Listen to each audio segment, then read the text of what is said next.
try this again, as I've actually started this stream twice. It feels like 2 or 3 times. Turns out I wasn't live. I hope I'm live this time. I don't know how technology works. Look how old I am. I don't know. I don't understand it. I feel confused most of the time. But welcome back to week 17 of the Dynasty Grind, where we talk about Dynasty takeaways from weekly events. It's week 17, though, and I know I'm meant to present positivity and energy to try and get you to engage and watch and enjoy. And I don't got any of that. I like playing fantasy football. I really like talking to you all and being part of the community. And I hope you like a lower energy, low key kind of a space, because that's what I got. And it's week 17, man. And I can't fake up. Like, I'm tired. I don't know about you. I'm all burnt out. I'm ready for the off season. Not because the content grind is so hard. It's just, it'd be nice to talk about something new, to be honest. It'd be nice to have a change of pace, don't you think? So we're definitely looking into the off season, especially with Dynasty. We've got about, what did Zach say? 17% of teams still have any interest in this season. Most of us are interested in rookies and which wide receivers and running backs to trade away or trade for in the next 3 months. But if you have weekly questions, we're here for that too. So send them our way. Send us trade questions in the comments or any other questions about process or anything else you want to ask us about from a Dynasty perspective. We're a tiny part of a large community, and that large community mostly hates us. So let's, because we're weird and we like young players and stuff, and not so much the points. But let's band together and have a nice, good old time together while the rest of the world hates us. That's basically my life. So I think that's why I fit in here. I don't know how I got here from Welcome to the Dynasty Grind, but I did. And hopefully we have some people in the comments who can make me talk about something that might be of use or interest. This week we don't have Dynasty Outhouse. So we have Zach Reed, obviously. Sometimes we have both. Sometimes we have neither, and it's just me. This week we're spinning the dice, and we've got Zach Reed from the Dynasty Dummies podcast. Dynasty Outhouse still needs a timeout, a little space from me, because you could guess how this would get too much, right? Yeah. But anyway, welcome back. Questions in the comments. We'll be with you shortly.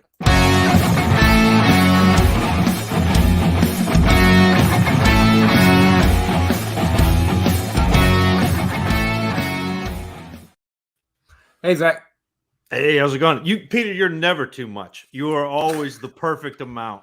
And you explain why Russ is always absent. That's what makes me feel good. I mean, the man is like on vacation, much needed vacation. So I'm sure he'll be back well rested, looking dapper as ever. Hey, Wyatt Johnson, first question. I'm going to look it up for you, but I would be just blown away if anyone think it's Kyler for me. But yeah, I would be really mad at myself if I said anyone but Kyler, but I'm going to look it up. Stick to the process. I mean, Kyler. It's Kyler. Kyler based on matchup. Kyler based on the fact Kyler's a top 3 quarterback in the league, and Trey Lance is a mystery. Based on Vegas line, based on every projection source I look at. I mean, you can start Lance. You do you got to play what you feel. But the person more likely to score more points is Kyler. Well, and I think that don't get caught up in that. Like, there's a lot of hype around Trey Lance right now. I saw, I've seen people tweet out that here are these 5 quarterbacks. That's my list of people that I would start above Trey Lance. Kyler is going to be on that list to start above Trey Lance, just for exactly what you said. I mean, he's still averaging 22.5 points, per game, fantasy points. And so I would kick myself if I started Trey Lance over Kyler and lost. If I started Kyler, I know that was at least the best decision, in my mind. And look, maybe Lance going forward next year becomes what you're hoping he is, and then he is Kyler. But I'm not willing to bet my championship on Trey Lance in his first real start. Here's where I'm at. Why I tend to the way I approach start sit questions, if you're interested, Wyatt, even though this is a very simple question. about a bajillion people, including the projected points on whatever site you play at, can tell you who is most likely to score more points on a week-to-week basis. And that's what I just did. It's clearly Kyler.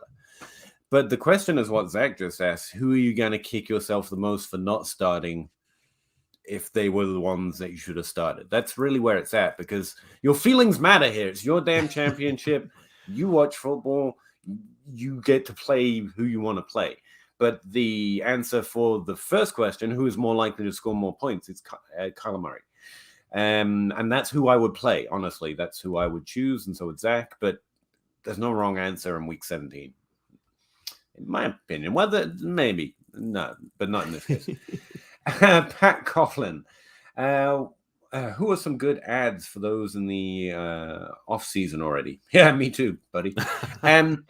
Depends what you're looking for. We were just talking about this. Like, we tend to talk about values, and we tend to talk about players that you can get below average. I think the good ads are the ones that you think are the most likely to be the difference makers next year. Ultimately, I think that's where I come down to. So who are they? It's a good question. That's why we seek values, because we're not very good at projecting those. Like, I hit on a few this year. I think me and Zach were both pretty high on Cooper Kupp. I had to project him in the top 12. He's like the top 1, so I didn't see it coming, but I was overly high on him.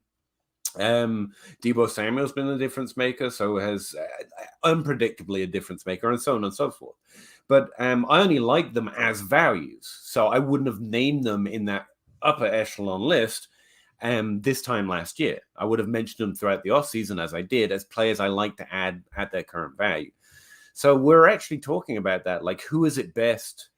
Who should we name when people ask us those questions? Do you hedge and just talk about the value? Because one of my guys in that list with Deebo Samuel and Cooper Kupp was Juju. And I get to say, well, he's still a value, so I didn't miss. And that feels like cheating to have such disparate outcomes on the same list. So here's what I'm going to do. I'm listing the guys who I really think are the difference makers next year that I can see from here, which is definitely not all of them, and not all of them will hit. And then I'll tell you who I think are values right now, and there'll be more to, as we grind more of what happened this season, see what happens in the NFL draft. We'll learn a lot more about next season. But right now, the guys I really think stand out, who could be difference makers at their ADP right now, but I'm really clamoring to pay up for, if you will. Obviously in Dynasty, because it's Dynasty, the top 3 are Justin Jefferson, Jamar Chase, and CeeDee Lamb. You didn't need to hear those names. You know about them. I'm going to throw them out at you. Then I think Terry McLaurin and DJ Moore are still interesting at their value with that upside. And then it's the sophomore wide receivers. It's Devontae Smith, Elijah Moore, I think is definitely in my elite. I want to go get him list. If the ADP is anywhere close to accurate, I want to pay that price. And I think Rondale Moore is interesting as well. I'm putting T. Higgins on the list lately because everyone tells me that T. Higgins is ranked too low. But in the same way that I don't think I'm getting Elijah Moore where his ADP is right now, I suspect I'm going to be spat at. Any offer I send for T. Higgins, I think they're going to spit in my face because there's no good offer for T. Higgins. But just in case in your league, someone who has T. Higgins is low, yeah, I would be really interested in him. As for the values, guys, I don't see difference maker out of, but it can happen. And at their ADP, I'm interested in. The ones I've got on my list right now are, Marcus Brown and Deebo Samuel, but they kind of don't count right now because we already hit. Brandon Ayuk, Cortland Sutton, Chase Claypool, and I think Michael Gallup might be falling a little too low right now. So that was another really long answer to a very simple question. Can I approach this from a different Please perspective? do. No. So like you just gave a whole bunch of guys that you think are values, and I tried to make it succinct, but you're right. There was a lot. Great guys to target, which is, I mean, like that's a perfectly valid, especially when they're talking about coming into the offseason. If you're in a league though where and don't let Outhouse hear me say this because he hates trade deadlines, but if you're in a league that has a trade deadline, your options all of a sudden are limited to you're gonna be picking guys up off the waiver. You're churning the back end of your roster, and so I'm gonna attack this question from that side of things. Go for it. And so if you're talking about off season or ads coming into the off season, I'm looking for guys with big athletic upside who have a chance to next year maybe fall into a role. And a lot of those are going to be running backs. A lot of them are going to be somebody like Chris Evans or Kylan Hill, where, again, guys who can pass catch, guys who could end up in a role, even though obviously Kylan Hill is behind Aaron Jones and he's behind A.J. Dillon. Chris Evans is behind Joe Mixon right now. But it's that same thing that you're looking for, pass catcher plus. Like what happened with Chuba Hubbard this year, where look, Chuba didn't light the world on fire, but when CMC went down, you got some pretty good weeks out of Chuba Hubbard. What do you think of Kenneth Gainwell? That's the only other name you didn't mention on my list. That's a great Kenneth one. Gainwell. Yeah, that's a great one. And again, I don't think that Kenneth Gainwell is going to come in and take over that backfield. But if all of a sudden he gives you a couple of Boston Scott weeks, that's gravy. And that's exactly what you want on the back end of your roster in Dynasty is guys who, in a pinch, can fill in for a week or two or three. I also look at the back end of my roster, and I know tight end is a terrible thing to clog your roster with, but I often look at back end tight ends that are athletic, and I start trying to mine value in that area at this point in the season. And so I'm looking at guys like Jacob Harris. I'm looking at guys like Hunter Long, who are really athletic tight ends, and there are probably 3 or 4 more. But a couple years ago, I had a very, very similar question, and my list included Mark Andrews. And I was like, look, here are 7 tight ends that I think are athletic, and one of them is going to be a gem, because that's how I play the tight end position. And then once I find that gem, I roll with it. But that's another way to approach this. And the last name that I have, and there are probably 50 names, and only 3 or 4 of them are going to actually be useful to you. But this is how you churn the back end of your roster. But somebody like Anthony Schwartz in Cleveland, who is really, really athletic, really fast. Cleveland doesn't have an identity yet, and I think that eventually he could end up being a player in that offense that is valuable for fantasy. He's not going to be a wide receiver 1. I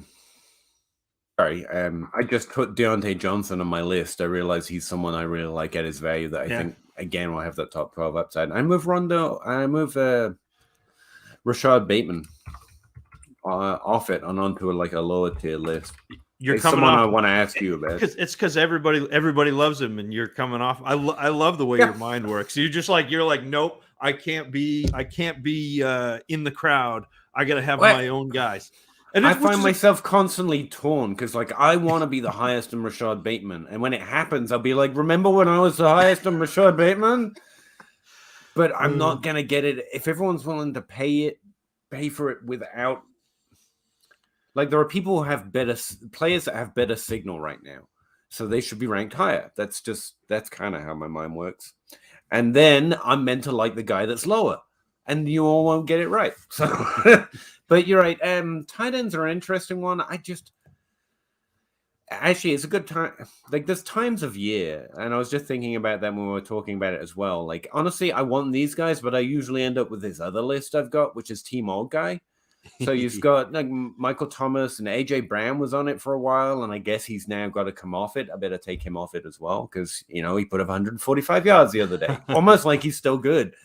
But Stephon Diggs, I think all of these guys are going to drop to be a value, but I don't want to pay them right now when everyone's seeing them score points. It's going to be, a while before everyone forgets that matters. And the tight ends, it's the same thing. I like I'm all about the lower value players and, undrafted free agents and athletic profiles at tight end. But it seems like the new thing is to be really hyped up on tight ends. I'm like, could you all chill? Yeah. Tight end is so consistent. It's the only reason there was value in prospecting it is because no one did, because there's literally there's no change. Yeah. And one thing that just stuck out to me is I feel like Pat Freiermuth did enough to put himself up there with Kyle Pitts for a rookie season, inside the top 12 in Dynasty, and now we're kind of over it. I barely hear him mention. And so I'd throw him out at tight end. But my list, I completely interrupted you here, but my list of my that tight end list is like Foster Moreau. People might forget what he was able to do when he's decent. He's not great. He's decent. Oh, see, I still like Kenny Yeboah, Jacob Harris, and I've got Hunter Long on there. I want Akwebanam added to that list. I think he is the kind of, and you don't want to push Noah Fant out the door because he's only 23 or 4, but Akwebanam is that next athletic tight end in Denver. Donald Parham, I know that he had a really horrific concussion a couple weeks ago, but he is another really big, like 6'8" big, like he looks like Kevin Garnett playing football, but is also very athletic. So those are just some names to kind of file away. It's Pat, you're churning the back end of your roster at this point, looking for upside, looking for athleticism, and some of the non-sexy names are just going to be backup running backs who you've seen do it before. J.D. McKissick and the retreads that Damian Harris again, and backup New England running back number 4. I would say a lot depends on league here, and that's why we end up throwing out way more names than we really want to.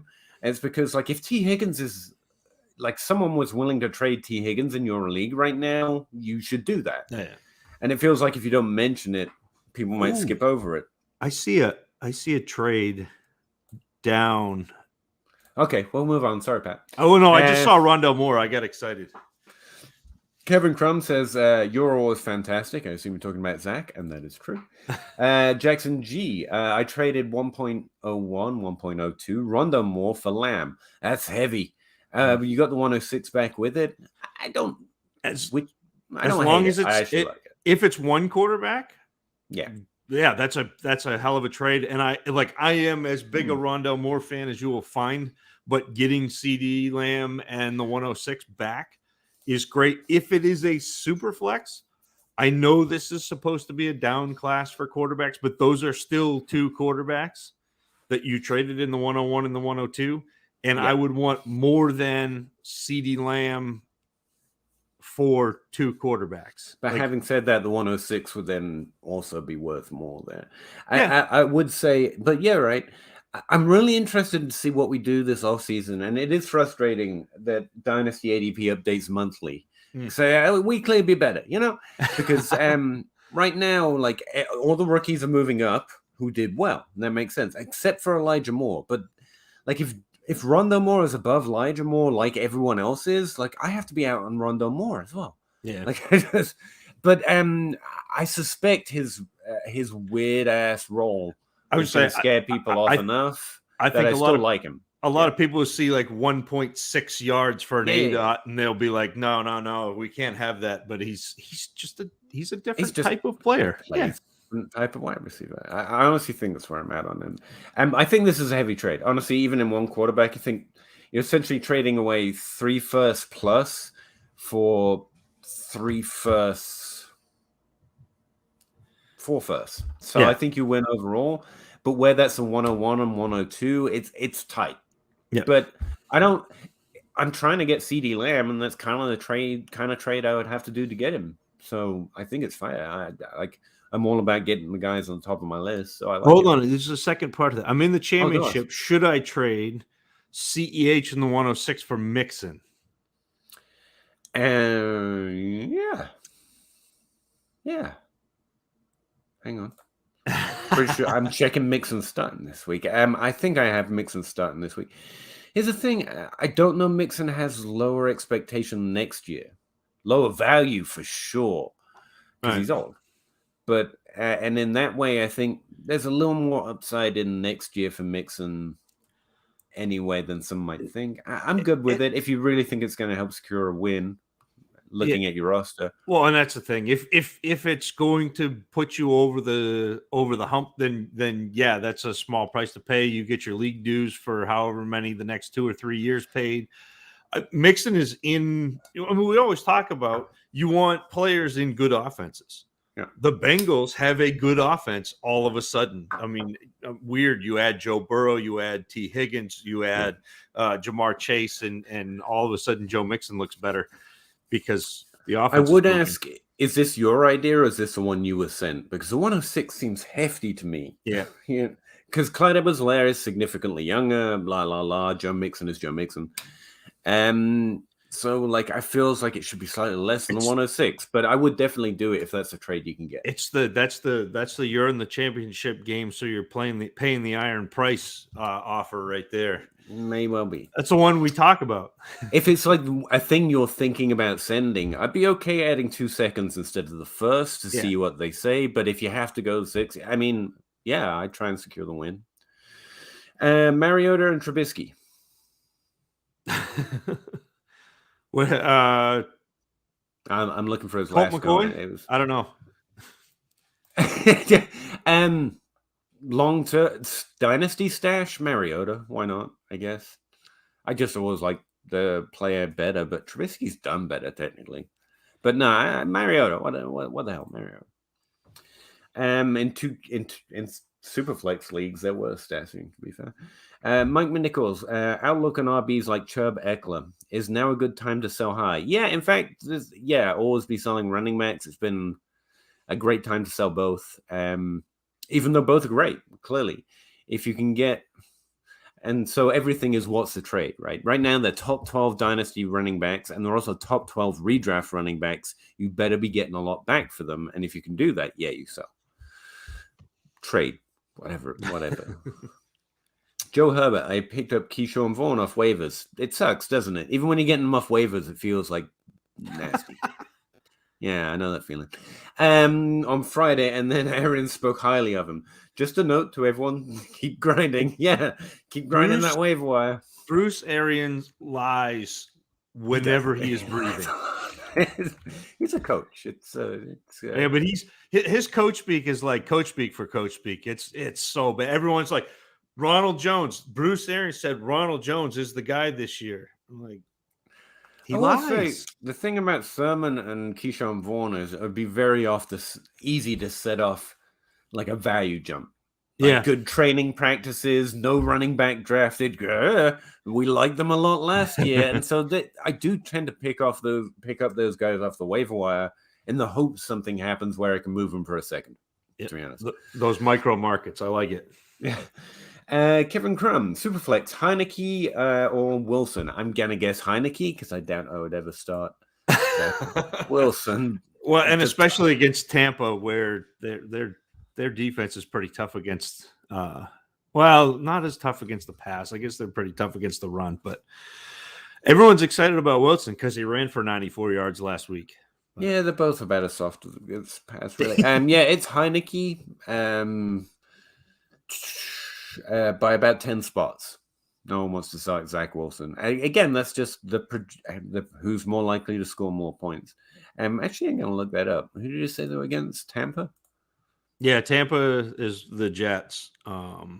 They're easier to throw against than they are to run. Their run defense is pretty good. See, they've allowed 5 top 12 running back weeks, which is below average. 82% of the volume entirely has gone to the passing game. They've allowed 6 top 12 quarterbacks weeks. Again, isn't overly impressive this season. 4 top 12 wide receiver weeks, 6 top 12 tight end weeks. So that's mostly about the schedule, though. I got some interesting numbers I'm just going to say to make it sound like I know stuff. Cause below average bad throw percentage. They pressure quarterbacks a little more than most teams this year, though. So, it's not an amazing passing matchup, despite the volume that goes. They're mostly just trying to catch up with Tom Brady. I think that's where the volume's coming from there. But, it's not a terrible matchup. It's not a great one. And I'd say the same for Philadelphia. Except for Philadelphia's a little softer against the run, too. And Tyler Heineke, if he's going to have one of those top 12 weeks, needs 80 rushing yards. Yeah. And he can do that. He's done that. Eli, how you doing, Eli? Thoughts on trading wide receivers like Chase, CD into 2 pieces at a tier like DJ Moore, Godwin, Higgins, and Antonio Gibson? Yeah, I understand the thought process. You sell players when they hit the height of their value. And if you can get the height of their value, cool. In general, I only really sell players in my like top echelon if my team's struggling and I need more pieces to make more moves. So if I trade Chase, say, for DJ Moore and Godwin, then that's because I can trade DJ Moore and Godwin separately for more than the sum that I could trade Chase for. However, I would not trade for Chris Godwin. Higgins, yes. If you can get Higgins and more, that's the type of move I make. But yeah. For me, outside of really just trying to make more moves because my team's really struggling and this is the only thing I have, I would be really careful about who I'm trading him for, because I honestly think Higgins and Moore have similar upside to Chase, but nowhere near the value. So that would be the type of move I try and slide into. And that, like, for me, it's kind of a two-parter where, like, if it's like a 14 or a 16 team league, that's a type of move I'm making because all of a sudden your depth becomes even more important. If you're in a 12 team league or a 10 team league, I want the horses. Yeah. I'm going to keep Chase. I'm going to keep CeeDee Lamb because those extra 4 or 5 points, a week over the course of a season is going to be difference making. The other thing I will say is I don't like trading assets that are I hate that term. I don't like players whose value is increasing.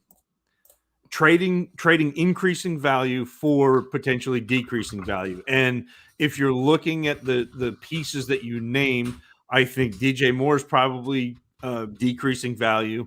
Godwin is decreasing value. Antonio Gibson, maybe people are still excited about him next year, but his value is going to be going down pretty quickly. And then Higgins is on the come up. So, like, it's hard for me to look at CeeDee Lamb and Chase and trade them for pieces, even though they're the next tier down. They're also the next tier down in that perception of value, and so you're not able to get out of them for what you got for Chase or Lamb. Same thing. I will squint and click the yes button or the accept button if my team truly needs to make a lot of moves. Outside, like 9 out of 10 times, the answer is going to be keep Chase. Most trades, the answer is going to be Chase. But there are some situations where you're like, I just got to do a lot with this roster. And that's kind of the caveat I'm giving you. You know your team and your league more. So you can probably make a better assessment. But that's where my head would be at in general. I have the 102 in this year's rookies draft, says Wyatt. If I wanted to trade the pick, what kind of value should I be looking for? Or players? I mean, I like these generic questions, don't get me wrong, but it always feels like you can say something that would completely mislead someone, where it's so, like, you say what a value is and they go trade for Chase Claypool, and then you hear they could have traded for T. Higgins. And you're like, I didn't mean that. So it's all about the trade. It's what trade you get. And there's more than multiple scenarios where I actually make that pick instead of making a trade because I don't find the trade I want. Under no pressure to make the trade.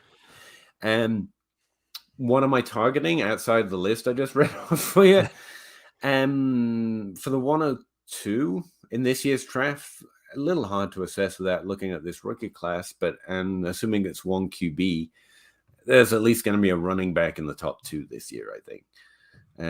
So a lot, I would say. I want a significant amount. Like if I have something like 102, I'm chasing one of those guys in the top 10. I'm chasing Justin Jefferson. I'm chasing CeeDee Lamb. I'm probably adding a player to him if I can throw. I mean, ideally, you throw Kadarius Toney and Terrence Marshall in there, and you try to get one of those 3 players. Or I try and get Devontae Smith or Elijah Moore with extra on top, an extra pick or 2. But man, it's about trades you can get another team interested in. That's when you kind of make the decision. You and I are in lockstep on this one. I'd be looking at the last 2 years of wide receivers and just going down through the list and figuring out which of those wide receivers I want. Like, you may be able to get a T. Higgins for that. I mean, maybe not after this past week where he went off, but like you give it a couple weeks in the offseason and people start talking about rookies and everyone talks about Treylon Burks and Breece Hall and Isaiah Spiller and then so I think the thing people forget about rookie picks is there is no guarantee that these rookies will come in. For every Justin Jefferson, Peter, cover your ears, but we miss and there's a N'Keal Harry or there's who was the Kevin White. There are these players like that we miss on. So if you've got somebody in the league already who's producing, all those guys that Peter just mentioned, Devontae Smith and Waddle and T. Higgins and the last 2 years of wide receivers that have already come in and produced, I would definitely be interested in parting with the 102 for somebody who has already shown us that they can play.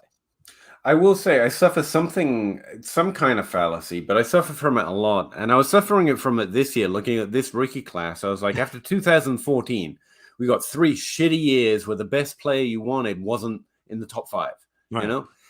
And I just keep expecting, I'm a pessimist. I keep expecting that downturn. And so far, the last 2 years, these have both been amazing rookie classes. And I just feel we're entering a place where, like in 2015, we're like, rookies never miss. Now, I know you're not making the mistake, and I didn't, but I still succumbed to it because I tried to convince myself over Kevin White. I'll be honest. I didn't like his profile, but I was like, rookie wide receivers do pretty well eventually, got 3 years, and you kind of feel yourself talking yourself into it. So you have to do neither of those two things with a rookie class, just assess the players themselves in this fit. But I would say it keeps feeling like we're getting to the edge of a cliff because, if the classes just keep getting better like this, I don't know what that looks. I don't know what that means. And this one to me, this class, the 2022 class is down from the last 2 years, but the last 2 years were so high, really good. I think this is a class where some of the best picks are going to come in the second half of the first. I don't want to put actual ranges on it because I'm not suggesting I'm trading into specific areas, right. But I'm okay going for the player I like instead of the player that is consensus 1. Maybe right. It's the Deontay Johnson type class where we're going to overlook somebody because there's a whole bunch of especially wide receivers that are all really similar in terms of profile and what they did in college, and they're all kind of meh, and somebody is going to produce. Having said that, I haven't looked at any of them, so they could just be a bunch of Justin Jeffersons as far as I know. I do know there's going to be a strong thirst for running backs, I think, in Dynasty, because all our best ones are old. Like, literally, they're all old, except for maybe 2 or 3 that we kind of have to squint at, but are definitely good. And they're getting rocketed up so high. Like, it's hard to keep Cam Akers at the top 12 right now. And, a lot of upside there. He's a good player, and he's phenomenal to already be back on the field. That's amazing. But I feel like every other year would be more timid with it. And that, to me, seems to be more indication that because of the best running backs, Christian McCaffrey, Saquon Barkley, perhaps you didn't mention him, but I was going to ask you. Even Nick Chubb, perpetual top 12 guy with Kareem Hunt, also a top 12 guy on the roster. But they're all over 25 now. And Christian McCaffrey's 25 next year, I think. He's so young. The rookies in this class, I've been told there are at least 2 or 3 really good ones, but I fear they're going to be generational because, but maybe not. It does. It feels a little bit like the class 3 years ago where you had David Montgomery and you had the guy with the Josh Jacobs, and you had like it was the top tier and Miles Sanders, but it wasn't a top tier like you're used to. Right. I like Joe. Joe says he's got Evans, Hill, Gainwell on his roster already. Tyree Jackson, tight end in Philadelphia, is an athletic stash. And I think, if you're going to target later tight ends, athleticism really does matter. There's very little places that it's just clearly. Occasionally you get the Jason Wittens, don't get me wrong. But if you're looking for deep ones, especially deep ones with unusual pass to the NFL. That's actually why I like Kenny Yeboah. He's huge, he's athletic, and he played wide receiver at a lower conference, and he's got this really weird circuitous route. Ended up on a practice squad this year, and that kind of weirdly makes him more interesting. I like the deep stashes because these are players I have no expectations for, but I get to be excited about anyway, which is kind of that's my favorite thing. And so the ones I've got at wide receiver, since you mentioned tight ends, I still like Taylor Wallace. He was drafted low enough, being on this depth chart isn't terrible. And, even Tyler Johnson's found his way to have a few good games, and he's behind a lot more, potential Hall of Fame wide receivers. Who was the other one I mentioned? Oh, Tyler Johnson. But there was another, Seth Williams, deep on the Denver depth chart from this year's class as well. I still kind of like having him hanging around a few deep dynasty rosters or deeper dynasty rosters. I don't know what that one means or this one. So I think those are spam. I keep saying that, but I think they're just just earnest dynasty questions I don't understand. Thoughts on Trey McKitty? What does that name ring a bell?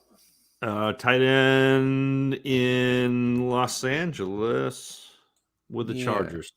Yeah, I have a great GIF of the salsa dancing with a cat head on it that I used as my Trey McKitty. He's not a tight end that I would go after just because his athletic profile is not normally what I'm looking for. Doesn't mean he's bad, but it's an uphill climb. And if I'm taking shots on tight end, it's going to be the athlete. It's going to be someone closer to, well, like I said, Jacob Harris on the Rams, Hunter Long, like that type of Okwebanam, like the really good athletes rather than somebody like McKitty. Yeah, it hasn't stood out to me at all. If he doesn't stand out in the rookie process, like Cole Kmet did, Albert O did, Hunter Long, everyone we've mentioned so far, Jacob Harris was someone you brought to my attention, but and Kenny Yeboah is someone that came to my attention through his profile. Then they have to do something in the NFL before I'm ever going to be really interested. Otherwise, it just ends up being a roster spot you're holding way too long, in my experience. ADM. Hello, Dungeon Master. We've spoken before, I'm pretty sure. He gets it. He gets me. Higgins and Chase, both top 10 dynasty receivers. I don't think so. That's the thing. I think that's what you have to think Higgins is. I don't think he's going to get ranked there. I think people are going to talk about how he's undervalued and continue to talk about that. But I legitimately think that most people have that kind of value for him if you try to trade for him. Could you catch him a little bit of a value in startup drafts? I think so. But I honestly think that's where people are on him. And I would, of the two, straight up, I'll take Chase. And I think most people would say, yeah, obviously. But, let me know if your experience is different. If everyone's getting Higgins for a first plus freaking second or some wide receiver, let me know. But I think that's one of the things ADP doesn't capture, that there are more top 12 dynasty values than there are ranks. Well, and I think Higgins is kind of in that. It's going to come down to me, I don't think Higgins is going to be in the top 10 when most people do their rankings. Yeah, because it's really hard to look at Cincinnati and then Cincinnati and hold that in your mind that there can be. I mean, it's the vacated targets and the team. They're taking targets away from each other. They're really not. We've proven it this year that Burrow can sustain two wide receivers and Joe Mixon and occasionally throw the ball to Tyler Boyd too. I think that it's going to be interesting to see how the community reacts to that and how he gets ranked, because I don't believe they will both be in the top 10.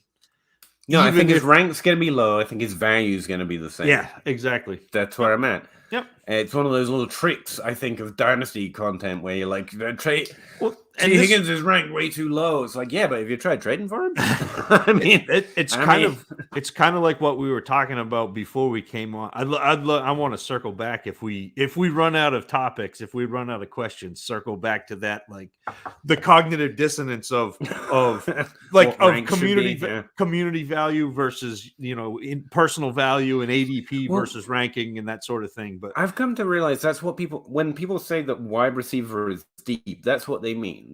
They have 24 wide receivers they want to rank in the top 12. Yeah. And there's a lot of edge in recognizing that the reason is because people aren't willing to, cut their shorts and say, this is where my line is. I think DK Metcalf is not going to be a top 12 wide receiver next year. That's what I think. But I'm going to rank him pretty much in there because that's where his value is. And so you always have this mitigating factor. And so, Dynasty, that's why DK Metcalf is a top 12 Dynasty wide receiver. T. Higgins isn't, but I don't know that you get out of trade for. You get out of that. You just say, no, I do tiers, and then you're I just do them in tier, and everyone's just in one big tier. Yeah, it's literally. I think. I'm not gonna stick on that too long. Did you miss the St. Brown one? Did we skip? Sorry, I don't want. I got Mike. Yeah, McNichols. I did. Sorry, Mike. Mike McNichols. Do you believe in Amon-Ra St. Brown hype? Buy in the off season.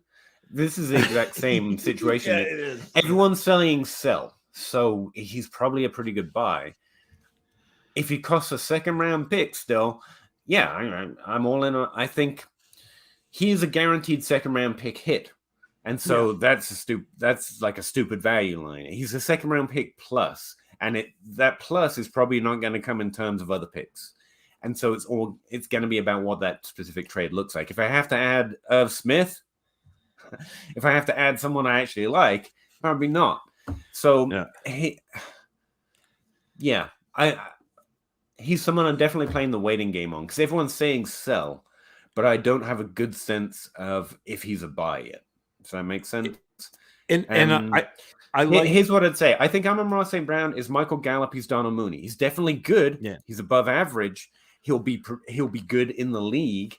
I think people are going to underrate that ability because of the situation was so easy for him, while forgetting all the other players that didn't take advantage of the situation being so easy for them, because you have to actually be good to do it. Yeah. But you also have the downside of Tyrell Williams did exactly that, and he continued to be good, and yet slowly faded by the NFL basically because of draft capital. So you've got a downside even though he could be good. And if they fit in that little window of valuing him less than Michael Gallup or Donald Mooney after their rookie seasons, then I would buy as a value, not a top target guy. I don't think he has top 12 upside is another way of saying it. Yeah. But he's very likely to be, I think, a high candidate to be one of these productive top 24, top 36 wide receivers that people undervalue because of draft capital and situation. Well, and because he plays out of the slot. Like all three of those things are positives, but they're also in terms of going out and getting him.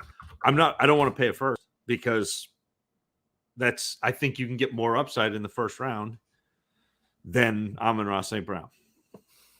I'm going to pull up ADP. This is why Russ is better than me in all things, but also because he just puts it in practical terms. Because I just said something that's very from the heart and actually true, and that's what's in my head, but it doesn't really, translate. Mike here probably doesn't have any better idea of what the frick to think about Amon-Ra St. Brown. So I'm trying to look up Dynasty League ADP to put it in kind of practical terms. Well, right now he's going at wide receiver 56, around 130 overall. So what's that? Around 12 or 13. So who are the players around him? Because we're not doing startups. I just have wide receivers pulled up. So he was in between like Jacoby Myers and Brian Edwards, but it's the same thing you just said, where you need weekly ADP because this is December ADP, which means it was from November, which means that Amon-Ra St. Brown hadn't done anything yet. And so now I think you're not talking about him in that same context. I think people are probably more excited about him than Rondell Moore right now. I think that there is a fervor for St. Brown. And to me, if your league values him at a first-round pick. I am not buying him at a first-round pick. If I have him, I am trading him for that because you just got immediate value, another kick at the can, and I think his production is replaceable on your roster, but if you have a second-round pick that you can go get Amon St. Brown for, I'd rather have him because that's more guaranteed production than a second. Brian Edwards in a second, Amon St. Brown side. Yes. That's kind of where I'm at. Like, even though the ADP is a month outdated, if all I have to do is add a second to anyone he's currently ranked around, then I'll take Amon Ra. I mean, that's I'm pretty solid on that. But if I'm not trading an outright first-round pick for him, I'm willing to make up that value in lesser pieces, like a second and someone like Brian Edwards. Because, I think he's going to be one of these top 36 wide receivers that has value and is underrated because of draft capital. But right now, Zach's probably right. There's probably more hype on him than that. Think there's any value in keeping Darrington Evans? Well, yeah, he's a running back on a depth chart, I guess. I mean, how deep's the roster? He's probably someone you can cut and pick up later in the offseason, though, because running backs are going to stop mattering for a little while. He said he'd have to cut Corey Davis to keep him. And I'll probably keep Corey Davis. Yeah. How sad is that, though? That it's like I'd probably keep Corey Davis. Speaking of wide receivers that we whiffed. Adding him to the list. No, it's fine. There's values and upside. And, but he wasn't a one-on-one, and everybody was. He did not live up to what I was hoping. I'm so glad I went CMC. I still like him, but yeah. Yeah, fair. Johannes, welcome back. Keyshawn Vaughn is going to finish strong. He just needs opportunities. He gets better the longer he plays. Don't know about that at all. But yeah, sure. I pick him up, but I still think it was a strong overreach. Even Lenny and Vaughn is overlooked, and he felt bad for him because he wasn't getting the playing time, even though he's one of the hardest workers in practice. Yeah, I don't care. I mean, maybe that's all true, and if you can put it as part of your process, it sounds like it's usable. I've constantly found that it just has the opposite results. Like, I can't listen to what people say about practice or anything. It just doesn't seem to work for me. Feels like you were going to butt in to say, yeah, but you're wrong, though. No. I like Keyshawn. I was not a big fan of Keyshawn Vaughn's coming in. If he's the only one healthy in Tampa, he'll probably be fine this week. But I mean, this got excited for Justin Jackson last week. Yeah. So I mean, probably this week too. Giddy up. Hey, Jackson, much better than Vaughn. But what are your thoughts on Zeke Chubb for Burrow? Too much, fair, too little. Both for Burrow, or one of them for Burrow? If it's super flex, I both guess. Is a lot. Not in a super flex. No. Zeke's value is sure to drop this offseason, is it not? And Chubb probably won't drop, but he probably should, as long as he's getting. I mean, if it's a super flex dynasty league, I like the Burrow side. Unless you're playing for literally this week. No? I don't know. No, that's fine. I think if I'm doing that, I'd rather trade him for two kicks to the can at 2023 and get a quarterback. Like, that's like, I would rather do that than or multiple picks. So I think you could probably get a 23 first for Zeke and maybe 2 firsts for Chubb. If I got a first this year and 2 firsts next year with a shot at quarterbacks, I think I'd rather take that. That's a lot to me for Burrow. Fair enough. If this is a non-super flex league, by the way, the answer I think is just no. No. Yeah. But in a super flex league, I'd take it. I think Burrow's a top 12 QB in this league for fantasy. I don't think I pick one of those up every rookie draft. So, and I don't know I get 3 rookie picks for those 2 running backs this offseason. So I'm okay with it. But Zach is currently in a lot of finals and I'm in none. So you be the judge, you know? T. Higgins is going to have a better career, in my opinion. Than Chase. I mean, I don't think so. I literally don't think so. I think Higgins is great and they're both going to be good. I think Chase is always going to be the higher dynasty value and output. But I've been wrong before. A lot.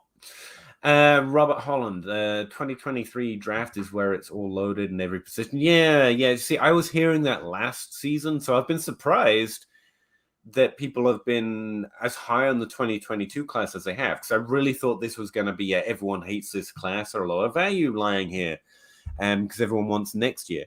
But yeah, I've been hearing that a while, and it's probably true. Generally, when you hear those kind of rumors, it generally works out that way. Joe Herbert again. Simi, this is another name that I remember. He's a kicker. He's a kicker. Is he not? In Dallas, is my deep wide receiver stash, who did a 2-year Mormon mission before being drafted. Alpha sized. That's cool. He is tall. I remember his production though, and I don't think it was very good. Off the top of my head, I don't mind players entering the NFL later, unlike some. I mind underperforming the age that you're actually playing at. Although it's good to know that why a player is delayed. Ultimately, it doesn't matter to me if they don't overperform expectation, because I don't know who's good. I just know how well they did compared to others. That's it. In different situations.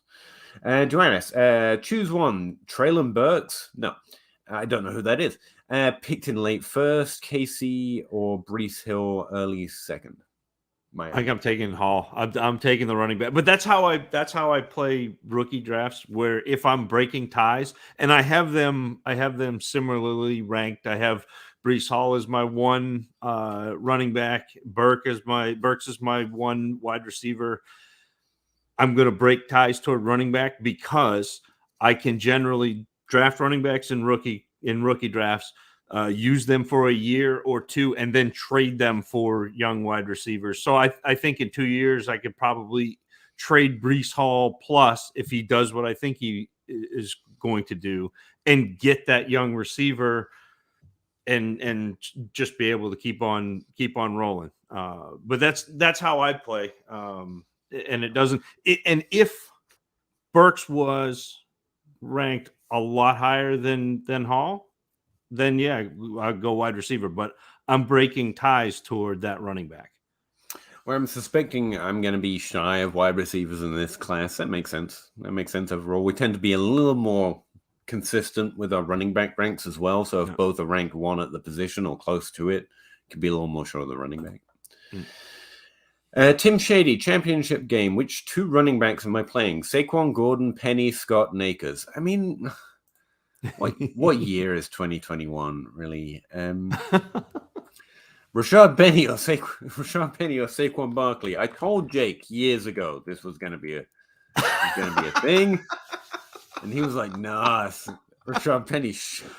Oh, man. And now he's as good as Saquon Barkley. I don't know what to tell you. It took a few years for validation, but you got it. I don't know what you're talking about. I've been in a coma for a while. It's not going to be Cam Akers for me. Like we can cross him right. Is that off. Boston Scott? No, it is Boston Scott. He's going to have a big week, but I don't know. Darrell Henderson went on IR or whatever, didn't he? Yeah. So it's Sony time. Although they're still saying that Akers has a chance to play this week, which is still wild to me. I know. I can't believe I can't believe that he is back, that he's healthy enough to play, that just is wild. It's probably Barkley and Penny for me, but Melvin Gordon's real close in there, to be honest with you. But Barkley and Penny is what I'm going to say. Yeah. I defer to you. You've got the... I would say projections are overly leaning towards... Javonte Williams right now, and I just think it's the end of the dynasty season. Younger players tend to trend up in the second half, and we're all kind of ready for it. But and that's why Melvin Gordon's losing out a little bit. But Penny and Gordon are the 2 I'm flip-flopping between. But final answers: Saquon Barkley and Rashad Penny. They're all kind of a tier, though. Not Boston Scott. He's not off. Boston Scott's going off this week. Don't worry about it. Yeah, that's guaranteed now. Nope. Okay. Quick thoughts on the trio of Connor, Lockett, Claypool after this season. James Conner? I have no interest in James Conner this offseason. He's been great, and I think he's a running back. So no. Yeah. I think yeah, that's what I'm at. I'm happy to have picked him up a lot last offseason in best balls and in Dynasty. And I'm done now. That was fun. I'll be trading if he still has value. Tyler Lockett's perpetually undervalued. Just you're stuck with him. Enjoy it. I mean, he's cheap DK Metcalf, so what's not to like? Chase Claypool is someone I'm really interested in this offseason, actually. I think he's going to be undervalued. He's going to be on that value list. He is for me already right now. See, you and I are diametrically opposed on this one. I think, and maybe I'm wrong, but I think Chase Claypool is going to be the hotness this year. I think everybody is going to be smarter than everybody else and think, oh yeah, Chase Claypool is the value, and everybody is going to be talking about Claypool. See, that's what happened with Brandon Ayuk and Chase Claypool this off season, and everyone just got burned. I think they're going to be like, I never liked that guy. He feels like Mike Williams to me. Everybody gets so excited every year. They're like, this is the year that Mike Williams is going to figure it out. Okay. And then he has like 4 games where he scores touchdowns, and they're like, see?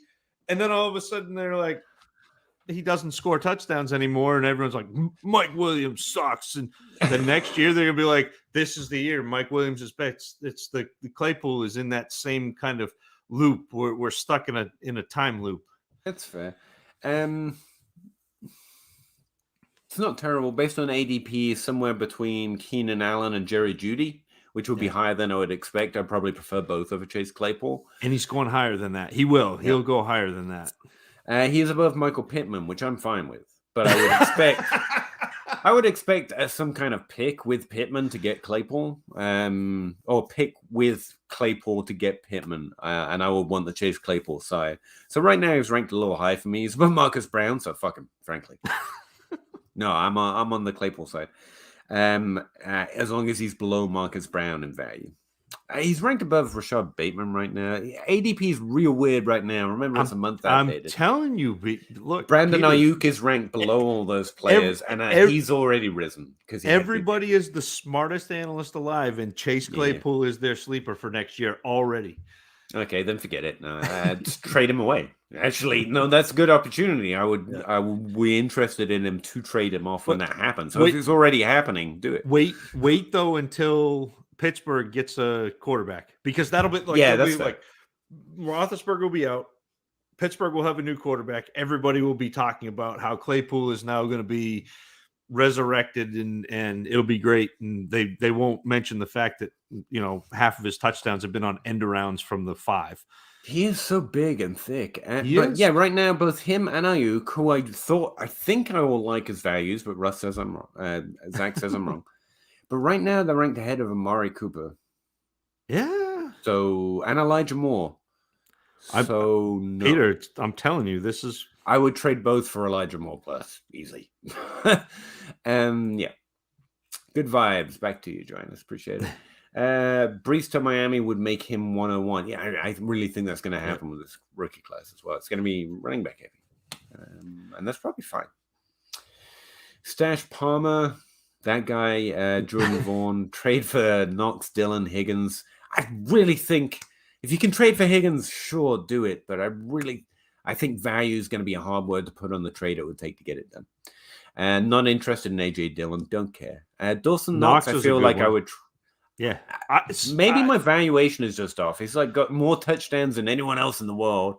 Feels like I could trade him for something I'd rather. I don't know. I heard you say Chase touch. I got it written down right here from last night. Chase touchdowns. Exactly. But I would trade them away too. And assuming this is Deshaun Watson, again, I just play those guys like they're retired, and I'll wait to hear that they're not retired anymore. But I get the process. He's probably free basically at this point, right? Sell on AJ Brown, Deebo Samuel, and DK. I agree with you on DK. I like the other two. Trade Chase for Higgins plus. I mean, yeah, that's the thing. If you can get Higgins for Chase plus, then I am wrong on Chase Claypool's value, or Higgins is low. And one or the other. I don't. You put a first with Chase Claypool, you might get Higgins, to be fair. But especially based on this last month's ADP. I don't think anyone in our no-name league's doing that, Yeah. But yeah, definitely do that. Bunch of sharps. Don't forget that Amon-Ra stepped up when Swift and Hawk went down. Yeah. Yeah. I mean, that's the thing. But you don't step up if you're not good. But he wasn't good enough to step up when other better players were there. So he's in this kind of weird, like, in between. You remember all those Jackson receivers stirred because everyone else sucked? Like, you have to have a certain level of competency to be able to step up, which is kind of underrated often. Again, if it's ranked at a first, it's being overrated. And so I'm kind of trying to feel out that value. And right now, he's probably at around a first in most leagues right now, and I wouldn't pay that, no. Jesse Riddle plus Lions probably going to bring in another receiver or two. You see, those are the kind of mind games we play, though. Like, and then the draft happens. You're like, why did they draft 2 more running backs? I don't understand. I mean, probably that makes sense. Just don't plan on something like. I mean, maybe they suck. Maybe those wide receivers suck. Brian Edwards still exists. Oh, look at that. Brian Edwards question. Brian Edwards is worth almost 0. Yeah. I mean, it's true. Strongly reacting to rookie years actually turns out to be one of the best things you can do. I was surprised. I thought everyone was too smart for their own good. And so I would come in and scoop up the value. And in fact, the best edge is overreacting to a rookie year because everyone actually kind of appropriately adjusts. And so if we'd sold after his rookie season, and the guys that fit into that category this year are Dimey Brown, unfortunately, Terrence Marshall. I think Bateman and Debo make strong cases to be disappointing. They're not disappointing, but they are more disappointing than their value increase suggests. Terrence Marshall for sure, obviously, and Kadarius Toney for sure. But Michael Pittman exists, allegedly. How do you work with a commissioner who doesn't like to accept suggestions for helpful changes in your home league? So here's the question. You either find a new league or do you do like an in-person draft? So what we do is have a vote in our league, in our in-person draft on changes that we would like to make in the season after the one we're going into. So you don't want to change like in that season. You want to give somebody at least a year, probably 2, but at least a year to make changes.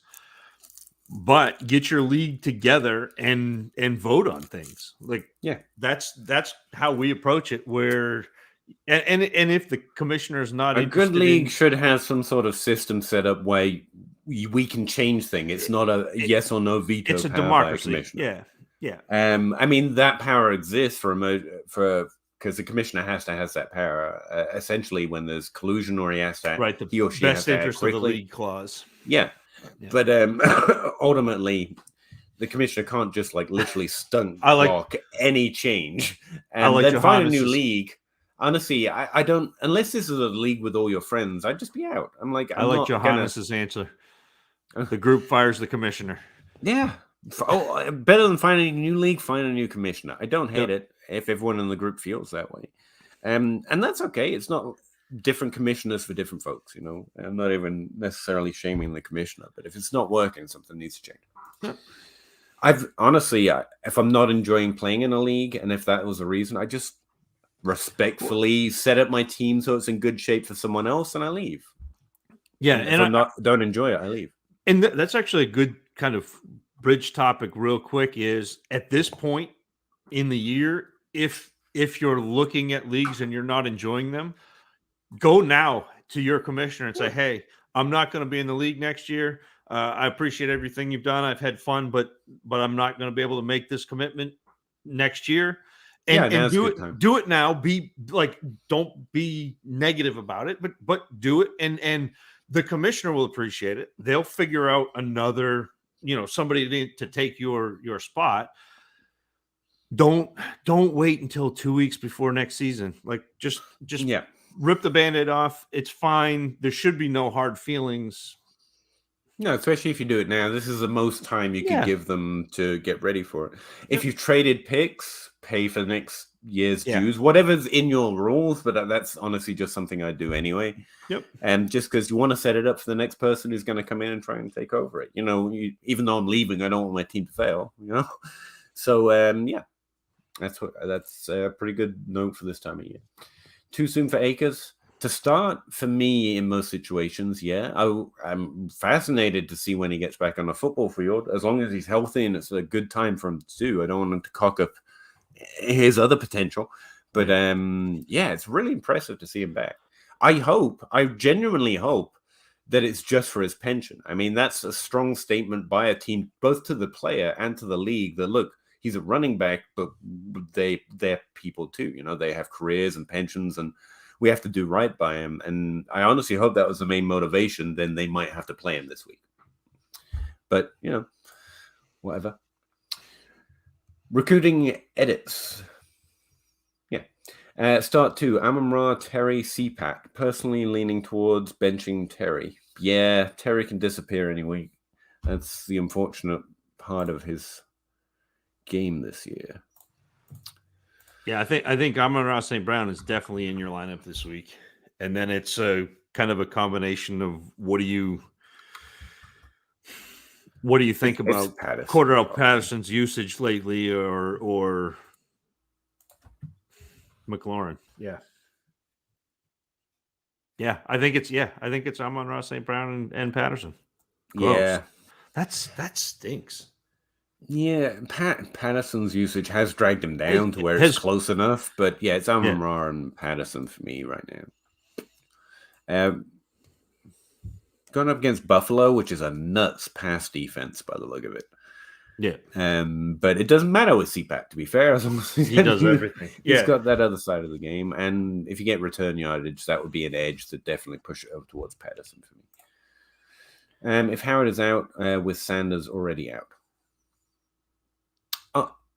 Do they want me to play shipping up to Boston? Is that what the? Yeah, he's talking about Akers again, I think. No. Howard and Sanders is either Gainwell or Boston Scott. But that's what I'm saying. I think Boston Scott has a good game this week. I think he's a sneaky play in a flex in a deeper league, but definitely startable. Claypool isn't even close to a starter season finish. And my brain going funny. Normally Johannes is more eloquent. Like, I may have misread that. I think she's saying essentially he's not even close to being a starter at the end of the season. Yeah. I'm not a Claypool guy. But why not? All these vacated targets rolling around. Amon-Ra St. Brown stepped right in. I mean, that's an exaggeration, but that's why the general logic doesn't work. It doesn't mean that Amon-Ra is guaranteed. It doesn't mean that Claypool is trash. It is a significant thing to note in both directions. That fight that you have with everybody, and the fact that you were having it, 5 or 6 years ago, that was like the big eye opener for me when I was like, okay, the players who are being targeted are the good players. Those are the players that I want to go after. And it sounds simple. Well, I've literally had this argument with people that do projections, are smarter and know more about NFL, and they're just confused. Like, why are you being so pedantic about this? Is essentially the energy. It's like, I don't think you get how this translates when you're not around to ask a question to. Because the question is, Amon-Ra St. Brown's just trash. It's just because Swift is gone. It's like, no, he's not Jerry Jeudy. And he's having a bad year. He's not Justin Jefferson. But when that guiding hand of a very smart analyst that came up with the idea of thinking about vacated targets, like I've immediately forgotten his name when I reached for it. Roto World guy. Well, I guess NBC Sports Edge guy now. Literally collects a vacated target. Anyway, or whoever I was talking about who literally does projections for 4 and wins how much money with DFS. He's like, it's hilarious that you don't think it's a thing. I'm like, it's hilarious. You don't know how that translates to us down here. Because I'm just a grinder making a start sit decision, not someone making multi-million dollars on DFS content. And when outside of something highlighted by an expert player, because it doesn't work like that, it leads to inaccurate interpretations. Like Amon St. Brown is just because, and it's like, yeah, but no. It's multifactorial. And so you get outside of the guiding hand of people who genuinely have just a better understanding of everything than me, it's better to just think in terms of targets means good and not vacated, if you know what I mean. And it's not pedantry. It's not how volume works. That's why it has no correlation. It's not that it doesn't have an effect, which is what they're utilizing to make whatever decisions they're making that make the money. But it's definitely not a good process to take into every situation to interpret who's good. It's the that first week that Amon-Ra St. Brown had the 11 targets. So like he's had whatever, like 10 or 11 or 9 or for 4 weeks now. It's predicting that first week that is impossible. Yeah. Once he does it, it's like, oh well, he's good enough to get that volume. And I'm with you. Like it was an eye opener for me, and it's funny because I fight this battle, or sometimes just shrug and roll my eyes at this battle about vacant. Oh, this guy's going to be good. He's going to come in. It's McCall Hardman it's his time to shine because Travis Kelce is out, and I'm like, it doesn't work that way. I just think it's a better starting point for making your own mind up. Because even though we have all these people to ask questions with constantly, mostly you're just down to what do I really think, though. Yep. And if your starting point is if that guy's good, he'll work his way into a role. You get it right more often, and that's my whole goal. Because I don't know anything. I just want to know what happens more often. So I can make a good bet. Jared Goodman, do you know the best way to do an expanded draft from 8 to 10 teams without rebalancing the teams? We're currently, I don't know why I paused there, by the way. We currently start 2 QBs, 3 running backs, 3 wide receivers, 2 tight ends, 3 flex spots. And a partridge and a pear. Sorry. 1, 2, 2, 1, 2, respectively. I'll tell you what, Commission Possible is a podcast that the DLF run. I would definitely check it out. I'd also literally hit up Ryan McDowell on Twitter. He responds to a surprisingly high number of tweets considering how good he is and popular. Also hit up John Bosch, much less popular, excellent commish. Like, excellent. Scott Fish, but really busy. And they will reply to when you get back. And all 3 have been on that podcast, by the way. And when it comes to commish questions, those are my go-tos. I'll tell you, Jared, if you shoot me a DM on Twitter, and I am at Tacit Assassin 13, if you shoot me a DM, I will send you what my home league did back, I don't know, 8 or 9 years ago now to make that exact same transition. And essentially what we did. And you can talk to John and Ryan too, and they're probably Russ, who's usually on this show, but better than I am. But what we did was we had a set number of players that we could protect. So it was like 10 or 11 players, and we just protected that number of players, and then everybody else went into a dispersal draft. And so the other 2 teams picked until they got to the set number of players. And then we had our rookie draft, and then we went into free agency and did it that way. But like that was the best way that we could figure out how to do it was a dispersal draft where the original 8 teams protected a certain number of players. The rest went into a dispersal draft. The other teams picked up, alternating. And then you fill out the rest of the rosters. Peter, are you still there? Peter disappeared. Am I still here? That's the question. I am still here. I'm gonna keep rolling with this. So the next question is from Joe. No, that's Joe saying he's a fraud. Claypool is a fraud. I believe it. All right, then. We all got real tired for a second. I just had to switch them out. It's fine. Oh. Sorry about that. Did I interrupt something coming back there? No. I was just trying to find the next question. So, Chase Claypool is a dynasty darling based on 4 outstanding games. He's a fraud. Honestly, Joe, based on the ADP we just checked live, yeah, Yeah. And I really thought people would be more willing to fade him after being so wrong this season on him. I was like, and so he'll fall, but no, apparently not. What's his rank in PPR? 25 plus? I went and looked. I don't know. I noted the number, though. Let's see. Claypool was... Like where he's scoring? Right now in DLF ADP, he's wide receiver 20. Wow. Age can do a lot for you, I guess. I can check out his PPR rank this year if you want, if that's what we're asking.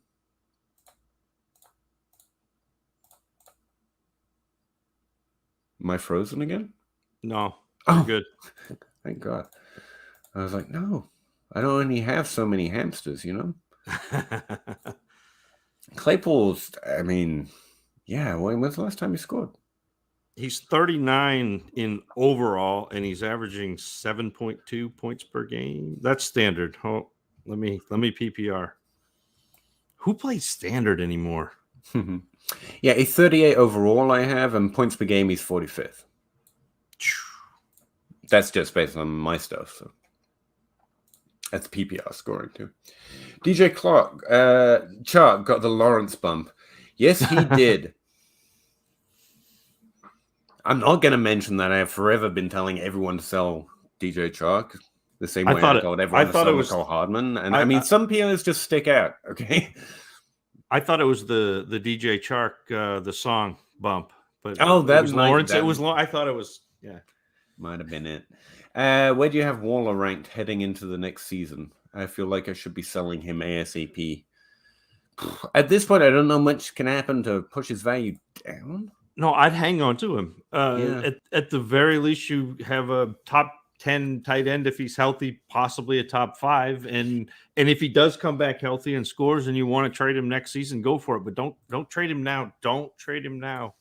I still have yet to get a clear answer. Russ is really out on Darren Waller, which is weird because he traded for Darren Waller in the league that I tried to tank, which is a tight end premium, like a 1.75 Russ league.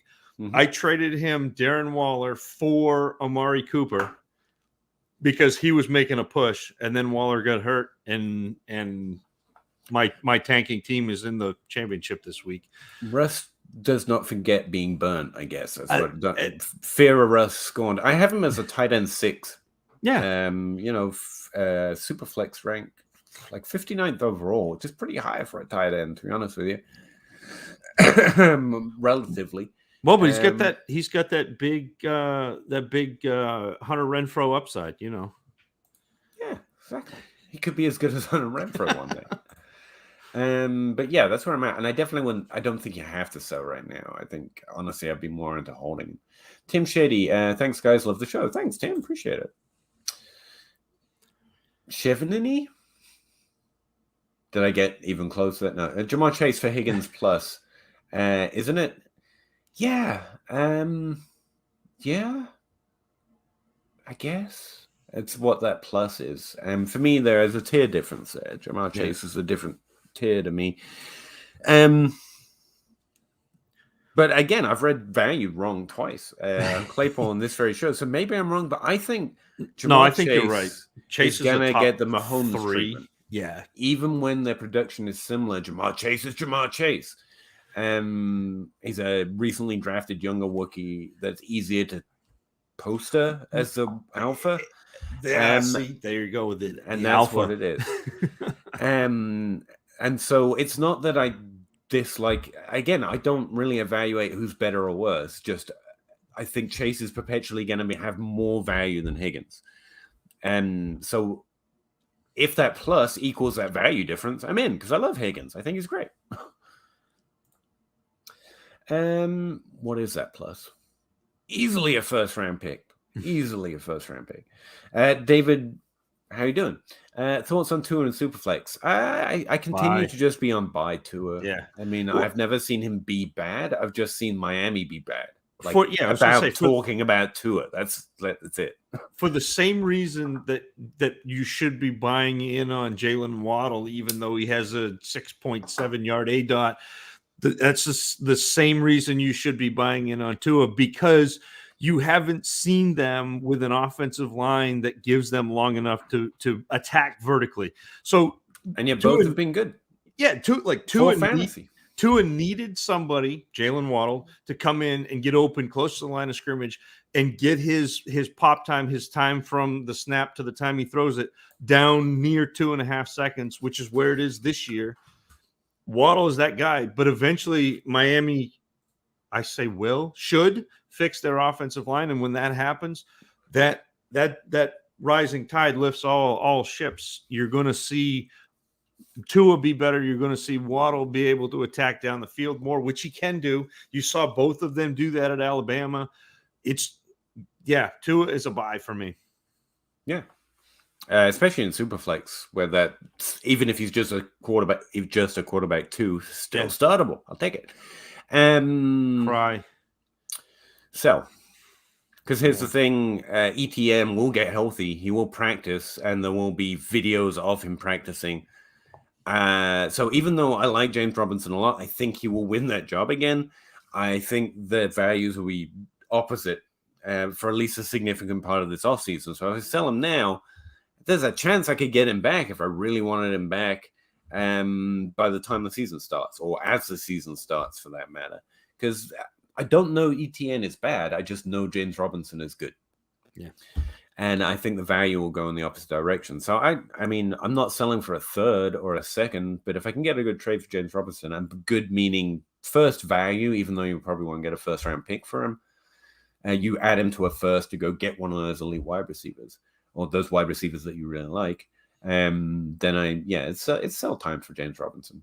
He's a running back, kind of always is, unless you're trying to win.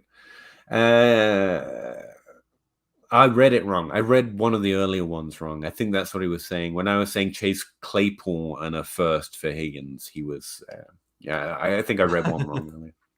You got to put first names and second names and like also spell them out phonetically. I'm bad Middle at reading. Names, country of origin. No, I apologize for that. Sorry. Daniel McGrath, is ETN's value skyrocketing with the unfortunate James Robinson news? I think it was, like I said, I was interested in James Robinson before the injury because of production. But I hope we always kind of knew. I hope we didn't mislead anyone to think that ETN's value will rise. Skyrocketing, I don't know about that. We've seen James Robinson be good. We now, even those who are excited about ETN, and I was, because he had a good rookie profile, and he was high drafted. But Jacksonville kills dreams, especially for fantasy players or players that we use in fantasy. Skyrocketing might be a little hard, but he'll definitely be, and that was going to be true anyway, but it's probably going to start earlier, which is why, back up to Tim's question here, yeah, we can probably definitely sell James Robinson for what we can get right now and think about him later, just in case he falls a little bit more and we can buy him back. But what, I'm just talking here. What do you think ETN's value will hit? He's going to be probably top 15 next year. Yeah, he's not getting into that top 12, but I could see him being 15. Yeah, but you also have to think about if you've got him on your roster, you paid early first for him, and if there's somebody in your league that's going to be excited about him, I mean, if I can get a first, especially a 23 first, but if I can get an early first next year for him, I know, Peter, but you laughed at me last year when I said that was a good class. You laughed at me last year when I said it was a great class. You were like, "No, it can't be that good," and it was. It's I been always really good. Look at it's a great class because everyone always says it's a great class, and it's just fun. No, but if it's a bad, like 2 years ago, it was a bad class, and we said it was a bad class. This year, it's not as deep as the last 2 years. It's not as deep as 2023. Like 2023 will be, It will be deep at quarterback. It will be deep at running back, and there will be some receivers that are going to be pretty good too. This year, you've got a handful of running backs that are okay. You've got a couple of receivers that I think are pretty good, and then it's just a bunch of muck that you're going to have to wade through. So. Again, like Yes, ETN's value is going to come way roaring back because he was a first-round running back last year. For sure. Put it to a vote. It depends. They could be talking about the mistake I made. I have to put to a vote, or the trade that I was making a mistake. Oh, I'm in favor of the trade you made. I mean, the mistake you made in pronunciation or reading. I'm in favor of that. I'll put anything you want to a vote, my man. If you're talking about the commish changes earlier, I think that's a good idea. In general, I think we should try to operate as a democracy, as a league. But I do think a commish should have broader powers than that, because I've seen John and Russ just need them, and if you have a good commish, then you just are happy with that because they apply it appropriately and they do everything that's going to keep the league healthy, and you can just trust them with it. It's the best interest of the league clause, and you do it, like, get in a league with a good commissioner, because that clause should be in your bylaws, but you should trust the person that's the commissioner to use that non-nefariously. Tell you what, there's a lot of work, but not a lot of work. Commissioners are with this weird situation where, from our perspective, most of the time you should think, I barely recognize who's my commish most of the year. But then when the commissioner is needed, if you have a good one, you're like, wow, it's a good job we had a good commissioner. When you need them, you really need them. And a good commissioner, most of the time, you don't even notice them. So just going to throw that out there. I never really thought about commissioner much until meeting people doing podcasts, and that's mainly their thing. It's like, man, yeah, it's a good job we have some good ones willing to put in all this extra work. Yeah. Angelo, my wide receivers are Deontay, T. Higgins, Devontae Smith, and Ayuk. You good? My running backs are Clyde Edwards-Helaire, Miles Sanders, Edmonds, Chris Carson. Decent. He has a 101, 102, 201, 202. Should I draft a running back with a 101? And the 102. Draft the best players. Draft the best players. Yeah, don't draft for need. I'm gonna guess at least one of those picks is definitely a running back. At least one of them, maybe both of them. But you should pick the player that you think is the most likely to score the most fantasy points. Positional needs do not factor into my rookie draft selection at all. Like, draft as if you don't know your roster. Well, that's perfect, because you can always trade them. If your roster ends up, when you get to the time where Russ calls it the point scoring season, when you get to that point where you actually need to have a functional roster, you can always make moves. But you can't trade a lower value player that you drafted with your 102 for a higher value player later. Take the guy who is value, take the best player, and you can always flip them. Sure. Richard Davis, what is ETN's value for next year? Top 15 running back. We have a nice easy answer for that one. How much would I pay for him? I'm not. He's not on my target list. I think the value is fair. It's one of those, I get it, but I don't believe in it. Yeah. Would you trade for ETN? If I could get him in a super flex league, if I could get him for like the 110 or later, yeah. But if I can't, then no chance. I think that's fair value line. To be fair, it's a good point, Zach. At this point, when answering trade questions, we have to specify picks within a rookie round, because that's actually relatively fair to do at this point. And back end of the first round, 1/8 to 112. Not seeing the rookie class yet. Yeah, I could see that. Yeah. To me, when a player performs well with targets and without elite competition, then they don't suck. Yeah, there you go. That's it. I mean, but there's more. But if they don't perform well with target with elite competition, then they might suck. Yeah, I think that's fair too. Again, it's not that this applies to every player in every situation, but I think it's a fairer base point. And then you look at the player, and you make your own rationalization. And by doing that, you don't actually have to be a genius that knows more about, because I think that's trying to be that is just too high of a bar for me. Instead, just start with a basic understanding of how shit normally works. And you're going to get a little more right than you would otherwise. Trying to guess like you're fucking, who was it at 4 for 4? It was John, right? And he was very nice. I had a great conversation with him. This is not a call out or anything. I think it was John over there at 4 for 4. Like, I can't pretend I'm John, right? I'm not going to get it and get stuff right thinking I'm that good at this. I can get things more and more often if I just accept that. Or just ask John. He's pretty good. Richard Davis traded Claypool for Ayuk 4 weeks ago and haven't looked back since. Yeah, definitely. I'd still flip Ayuk for something, but I think I'd have him in a similar tier, but Ayuk is probably an easier trade. I really thought I gave too much credit to the BMI section of Dynasty Twitter that they would recognize that they have overvalued them and appropriately devalue them. If they have not done that, then I'll have fun with them again this offseason. Trade for Juju Smith-Schuster and Deebo Samuels. Those are the alternatives. There you go. In fact, trade for Deebo. Jesse Riddle. Standard is so boring. It's been a while since I had a standard league, but I seem to remember, it's just...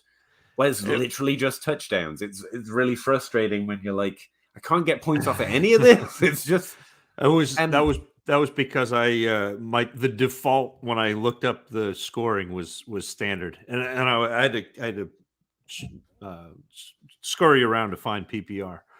Tell you what, one thing that Matt Kelly's once said on this podcast that I actually took away and remembered was, any reason to score more points in fantasy is a good thing. I mean, stop pretending we're scoring actual points in an NFL team. The more ways to score more points is positive. It means there's more paths to winning. There's more moves to make. There's more reason to value more players. That's all good for fantasy because we like players. Yeah. And honestly, it's one of the best things I've ever heard on whether it should be standard or half point per yard. It's like more points is good. Yeah. And I think that's a good way of approaching it. And however, having said that, if you really enjoy standard, that's fine too. To be honest, I would like to have a strong stance on it, but I don't. It's whatever you have fun. I too would get bored in a standard scoring league, I think, at this point. I like those pass catching running backs and slot receivers too all much. Those running backs have no value in PPR. James White has never been a thing in standard. Like, I can't imagine. Geo has literally never mattered. No, couldn't do it. Michael, how you doing? Can Justin Field be counted on for being my future QB? No. Counted on. Yeah. Counted on, no. I'm going to assume that's a strong statement. I've become increasingly worried. I like to, especially with quarterback put off, going one way or the other, even in rookie seasons, to be honest. But trying to stick with the thing I said before, I don't know talent. I definitely don't know the future. It could just be that the Bears coaching staff is 100% incompetent. It could be. I mean, it's happened before. The Jaguars exist. We've seen Adam Gase perpetually be given the job as a head coaching, and that's clearly incompetence. But anything on the other side of complete incompetence, and it is worrying Justin Fields hasn't been able to maintain the starter role. Having said that, I've seen as much good as I have bad, just raw stats-wise. So, but counted on? No. Still interested in, yes. But, I mean, he's not in the Tua class for me anymore. Like, a lot of upside. Right now, I'm a little concerned. Not panic selling, but also definitely not counting on it happening. Is that fair? Someone that actually just no. I think. Well, I mean, but quarterback evaluation is incredibly difficult because I personally think so. Of the amount of processing that the quarterbacks are doing that you cannot physically see what they're seeing. And so the amount of processing that goes into being a quarterback and the transition from being a quarterback in college to the NFL is a huge jump. I mean, I always talk about, I played baseball, and I played baseball in high school, I played baseball in college, and I played baseball after college. And the jump between playing high school to playing college to playing professionally is a huge change in speed, just like regardless of anything else. And it's not about intelligence. I'll just throw that out there. No, like, this isn't about Justin Fields might not be smart enough. No. The game gets so fast. Everybody is the best athlete. Was the best athlete on their high school team, was the best athlete on their college team, and is now in the NFL. So you have, the top 1% of the top 1% of athletes to ever put on pads are playing in the NFL. And so it's such a difficult thing to evaluate. And look, I think that Nagy and that coaching staff has done Fields a disservice. I don't think that they have run him enough. I don't think that they have run play action enough with giving him the option to run. But I also think a lot of it falls on Fields, where he's holding the ball way too long. He's making poor decisions to throw the ball into traffic or to hang on to the ball and be sacked instead of throwing the ball away. So you can't just say, yes, Justin Fields is good because he had a bad coaching staff, but you also can't say Justin Fields is terrible because you don't know. I default to, I'm really nervous about Justin Fields because he has not put up very much in his rookie season to be hopeful. If we wanted to be successful at this, Zach, it would always be a yes or no question, because directly actionable content is all that matters. Being right or wrong is less important than only giving a yes or no answer. Yeah. But if we're honest, which is literally where we live, in Dynasty, there's very few people on the yes or no scale, like all in and all out. Most players come down to what's the trade, what's the value. I'll go either way. We like players no matter where they are, depending on where they are. Is he worth more than a first or less than a first? I'm in, I'm out. And unfortunately, I really hoped, and for a lot of this season, because he was a really good college prospect, I had Justin Fields as a rookie quarterback in Superflex in that yes question. I'm just buying, like I am with Tua. And now he's come back to this value decision where I'm not interested if the value isn't right. And that's as negative as I can get while still being honest, because I haven't seen enough to put him in the no pile. I'm gonna victory lap though my evaluation of this quarterback class, because I said that Fields and Lawrence were very, very similar. They've both been absolutely terrible. So I hit that one right on the head. I would say most players in that middle, it's normally self-value, because in Dynasty, value is, you can always at least do something with value. So unless you're in a really strong situation, you probably move on from them just to be safe. But there is upside there. But so we're tilting towards no, I guess. People looking at Claypool with the side of athleticism goes, yeah, I really thought they maybe would have learned their lesson, because there is upside there. He had an amazing rookie season. And so did Ayuk. And both clearly can play in the NFL. They're just also not Calvin Johnson. And that's no shade on anyone, So, yeah. I actually responded to a tweet today. Somebody asked, sell me on Claypool. And I said, well, he's tall. He's Canadian. Mapletron awesome, is a really cool nickname.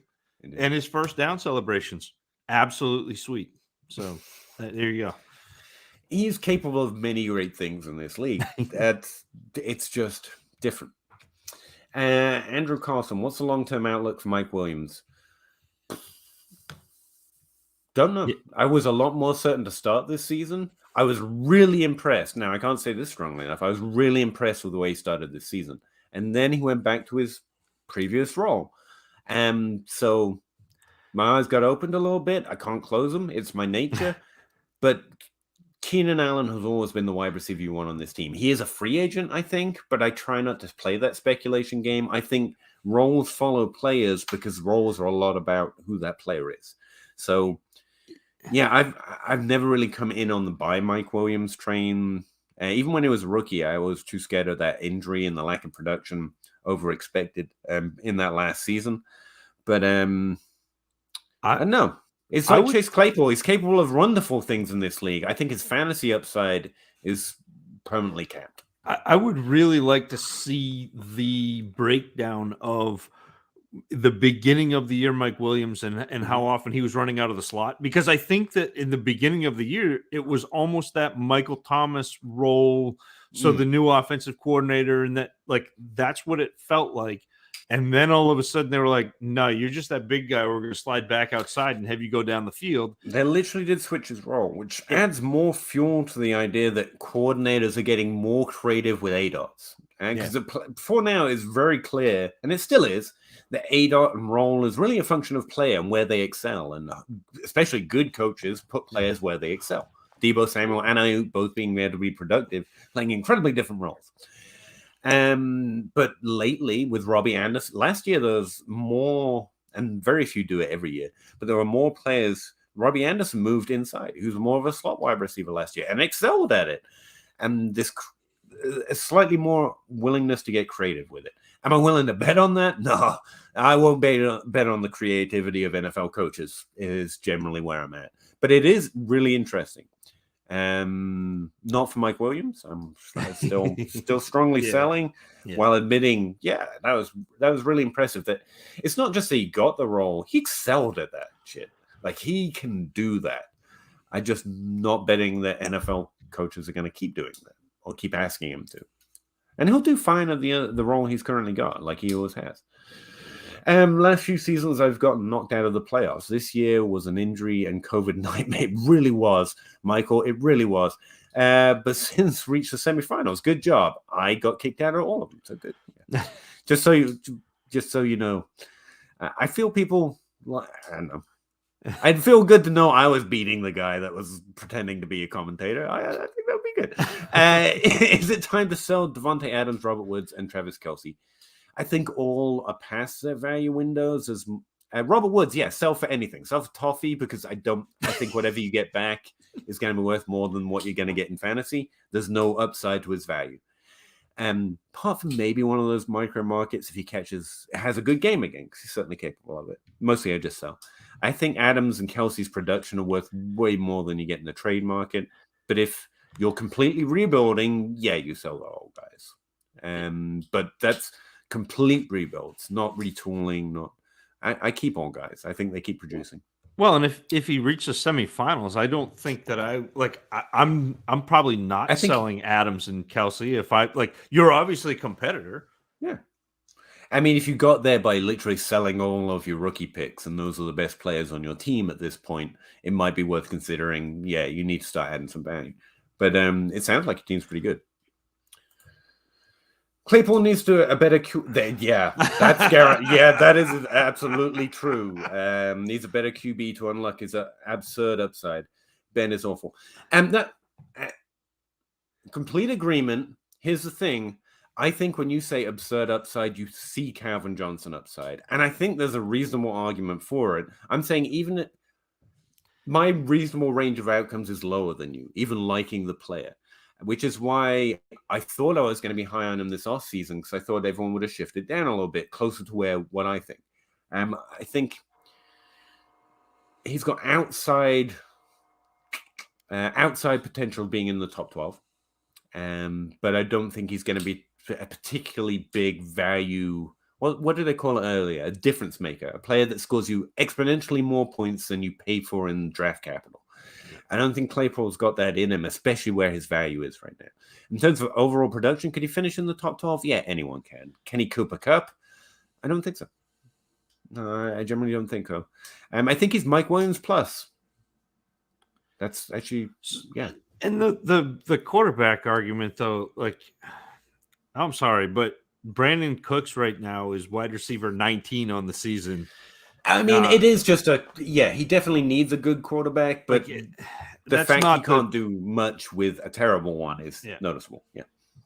I mean, just back to grassroots. Earning targets is good, and Claypool can earn targets, but he's like Jenna Johannes. How did she phrase it? She said it better.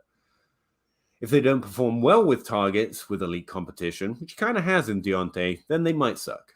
Suck is a little strong, but that's grassroots. That's where I start. Mike Williams had 6 touchdowns in the first 5 games and has had 1 since. Just throwing that out there.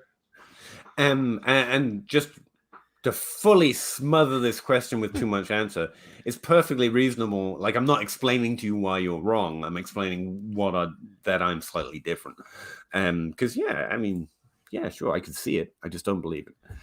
Tim Shady, has your rookie evaluation process changed due to Waddle's rookie performance?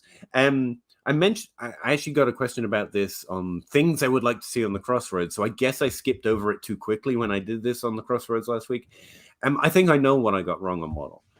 I overreacted to a narrative some people use for rookie evaluation, and I put that into his rank, and that doesn't make sense. That's got nothing to do with the player. I was trying to value the rookie draft. Like insert rookie value in there. I value him lower, therefore he should be lower. And it's like a double thinking, double counting. It was purely a me problem. Wasn't something wrong on his profile. Outside of that, I think Waddle is another coin in the slot or mark on the slat where if there's a limited production window, but the tape matches up, just believe the good stuff. It's okay. There's been him. Claypool was one. He had one good, one bad. So there are some, not per game, but where you have limited number of years played. It's more possible. I was thinking about this though, and I read back through my notes on Waddle. I said in my notes that I couldn't find anyone who watched to be exponentially high on him, but I was remembering a conversation I was having with you, Zach, and I think I cut you off. I think I heard enough. I think I heard what I wanted to hear, and then we moved on. And that's part of the process I want to change as well. I try not to do that. I try not to hear what I want to hear, but I think I did that with Waddle. Well, and it was interesting to me. So J. Mike was higher on Waddle than I was, and I had Waddle in my second tier. So I had a top tier of wide receivers, and then my second tier went from 4 to 7, and I had Waddle in that second tier. And the thing with Waddle, though, that was to me once he was drafted, so he had incredibly high draft capital. He also went to a team that was not going to use him as an outside receiver because they already had big-bodied outside receivers. They needed, so he had a dual skill set. He was very fast, was able to stretch the field like Ruggs, but he could also play inside the way that I don't know, like what Ridley and Jerry Jeudy did. So he kind of played a dual role at Alabama and then got hurt. And so it was this really weird, like, is the NFL going to look at him and see Ruggs and just slide him outside? And if that's the case, that's not a player I'm interested in. And I still stand by that. Like I am almost entirely, and it's why I missed out on Hollywood Brown. I am almost entirely averse to the small speed down the field, one trick, Deshaun Jackson type player. And they can succeed. They can succeed in the NFL. They can succeed for fantasy, but those are the types of players that I will bet against every time, because more often than not, either the NFL is too stupid to use them in a role that's going to be successful for fantasy, or the NFL is smart enough to realize that they can use these players to do NFL things that are good that don't translate into fantasy points. The thing with Waddle was because he had the dual skill set and because Miami had the need for him to use that close in skill set that drives targets, that's a huge win. And so as soon as he went to Miami, that bumped him up my ranking. So I think that my process, even though I had him ranked lower than Deontay Brown going in. But as soon as that draft hit, you took draft capital and you took landing spot and you took his skill set fitting in with everything that was there. And they almost couldn't mess it up. Wow. No. So that to me is, and he was a tough evaluation because he didn't play a lot of games. Yeah, essentially, I don't think I read the numbers wrong, and that is always such a cop-out when you say, I still got it right. But that's what I'm trying to get to. I'm trying to get to a place where I understand their production well enough that it's going to be true before, during, and after. Even if I get it wrong, what I think I think I did that well enough with Waddle. It's more about I could have done better. I think if I really think I misranked rather than misevaluated. I don't think this one example should change the way I evaluate, like last year yards per run or something. But I do think I could have done a little better, not over adjusting my ranks for what essentially was positive rookie takes, but not positive enough from the tape side. What was I going to say? Yeah, that's the other thing. He came up as like wide receiver 11 overall in my post-draft model. And pre-draft, just where it's a limited sample, he just got dinged by it too much. So I just have to listen more. I think that was a misrank. I don't think I could have gotten, definitely can get more. I could not have gotten any more out of his production profile just because it was limited. I mean, like I've got my eval right here. It's, it's not just the straight line speed that makes Jalen Waddle a tantalizing prospect. It's how he uses it. Waddle's exceptional at changing speeds during a route, driving a defender to keep pace. His lateral quickness is mind-bending. Waddle's capable of changing directions while maintaining top speed. He's also versatile enough to be able to line up split outside and win with speed, or slide in the slot and win with quickness. A potential queen chess piece for an offensive coordinator, Waddle has a knack for working from the inside out to the sideline, wreaking havoc on defensive backs. And that's literally what we've seen in Miami. Yeah, he played he played 15 games in the 13 games, and I felt like I had enough to run with his overall production profile. I mean, it was below average based on his conference, his team, and his age, with the ages that he played in yards per team attempt, for example. I was listening, and this is why it feels so bad. Like, because it was only 2 years, I was trying to listen closely to someone to say the word tantalizing and for me to latch onto it. And but that's the only way I think I could have done better with it. So like I would like to find something that could have bumped Jerry Jeudy, but based on the main things that I look like, he looked below average. Yeah. I just knew that he'd only played 2 seasons, and so I was fishing for, like, there's a DK Metcalf and an AJ Brown. Like, both of them actually had good numbers, adjusted by the conference team and age, but they had limited samples. And then when you talk to Jake, and he was just like, you don't get it. Yeah. Listen, he's just better than that shows you.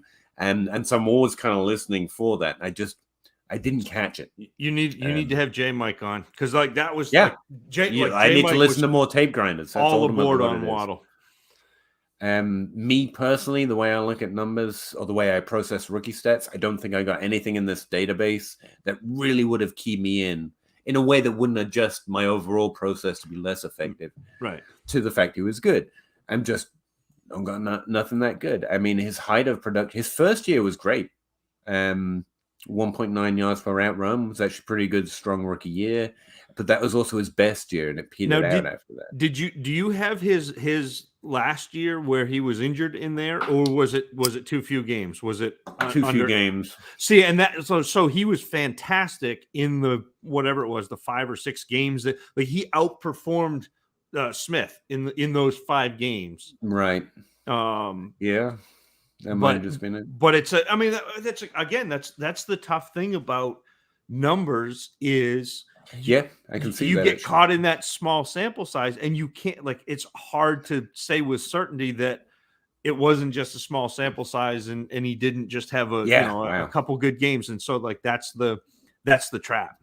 Yeah, he went up to 3 yards per team attempt, but because it was such a small sample age. Yeah, he was, and that's essentially what I'm saying, Tim. Like, I can't. It would be nice to say, "Oh, fix that." Yeah, you just look at this.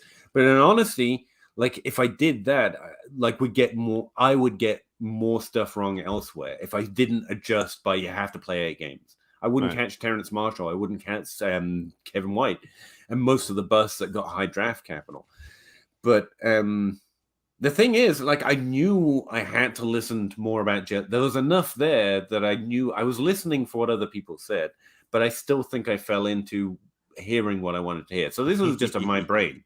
I don't think I have a number that could have gotten me all right on it. Someone else, maybe, because plenty of people got him more right. But from what I know to do, I don't think I could have made him look better without making everything else worse. No. The key for me where I could have caught him was I listened closer, listen to J Mike more. Literally listening, taking in more information is always better. And I guess I have to take in more tape evaluation. Don't tell him. But yeah, I think that's what I learned from Mark tape. Really truth though. Yo, boys, thoughts on DJ Moore for a first on a rebuilder? First plus on a rebuilder. Justified acquiring DK, Jerry, and Gallup. Also, what are your thoughts on my boy Ridley? Sell, buy, hold. So I don't know what he's asking. So thoughts on DJ Moore for first plus? I want the DJ Moore side in most cases, right there, but depends on your team a little bit, but mostly DJ Moore. Justify acquired DK Jerry. Is he saying? And I'm curious whether or not is he trading for DJ Moore or trading DJ Moore where he says on a rebuilder. But again, if it's a top 3 or 4 pick, fine. If it's not, I think you have a better shot of having a good player in DJ Moore because DJ Moore has shown us that he's a good player. DJ Moore's still pretty young, right? Yeah, I mean he's 6. Yeah, if that's a high first round pick, I think you're good. Outside of that, even in next season, you can probably get 2 firsts.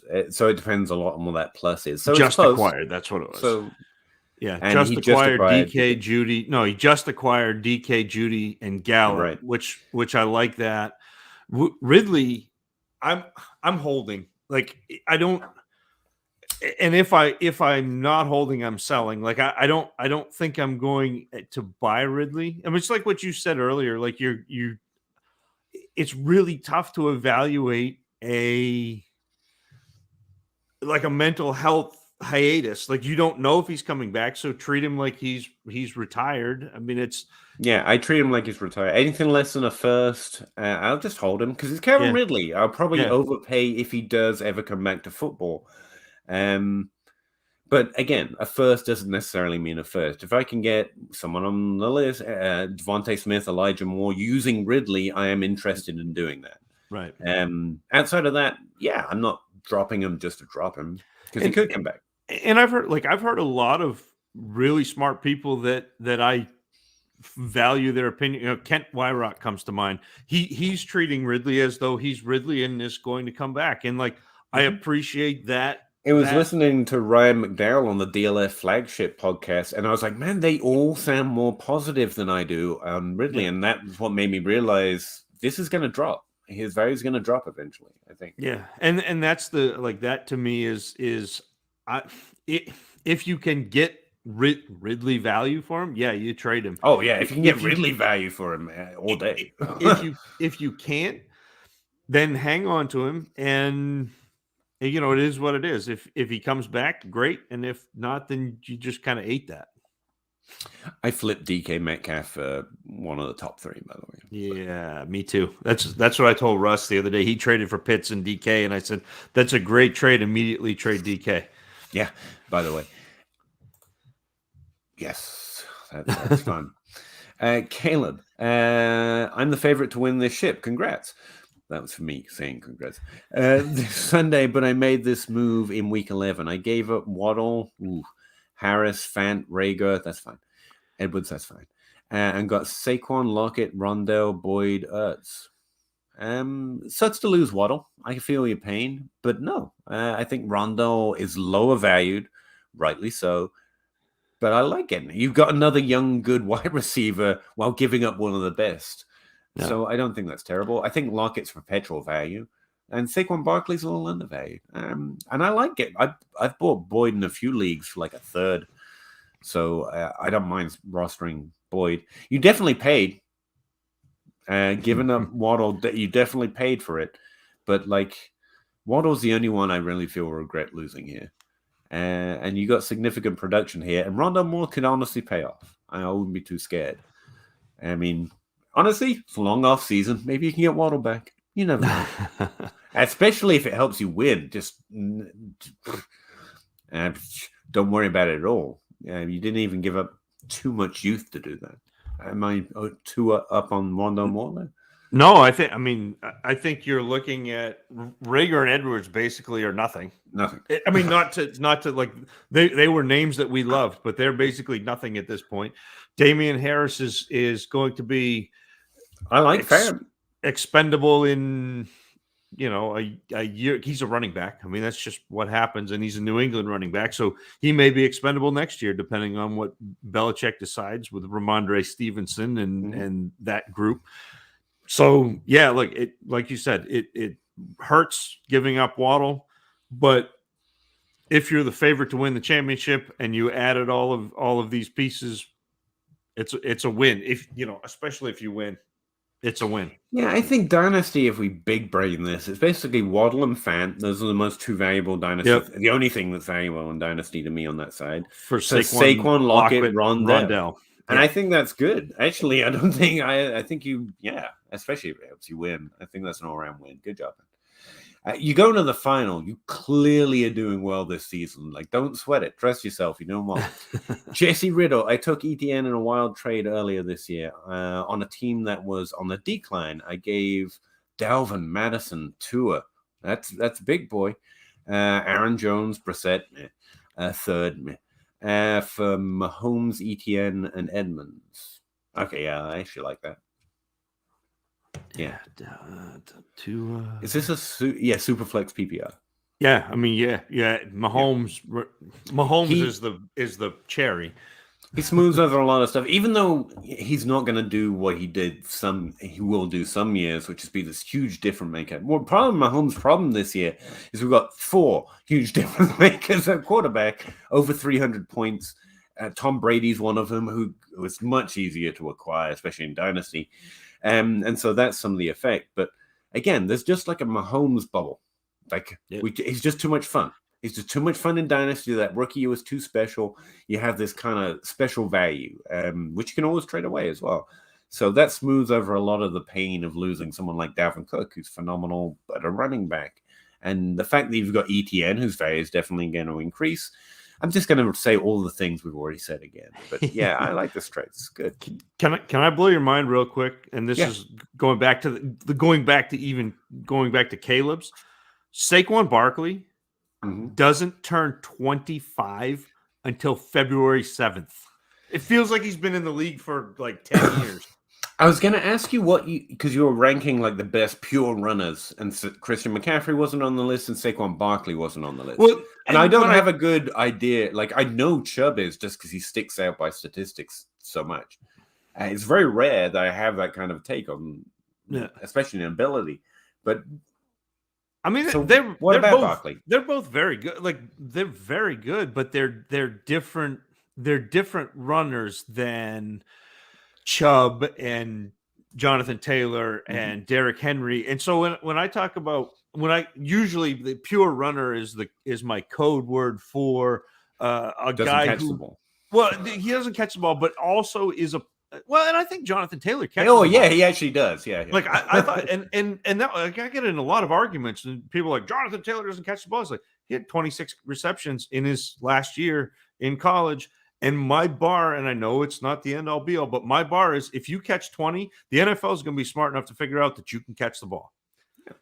And so that was my kind of argument for Jonathan Taylor, is he's actually a decent pass catcher. But when I talk about players who are the upper echelon of ball carriers, they are the players who are not only getting your chunk, your 10, 15, 20 yards, but they're the players who can hit that 80-yard run, and it only takes one carry for them to break a game. And you see that with Chubb. You see that with Jonathan Taylor did that to the Patriots 2 weeks ago, where he just, like, that last carry went for 65 yards, and he broke 2 tackles, and nobody caught him. And that's a keying on him too. Yeah, and Derrick Henry does that same thing.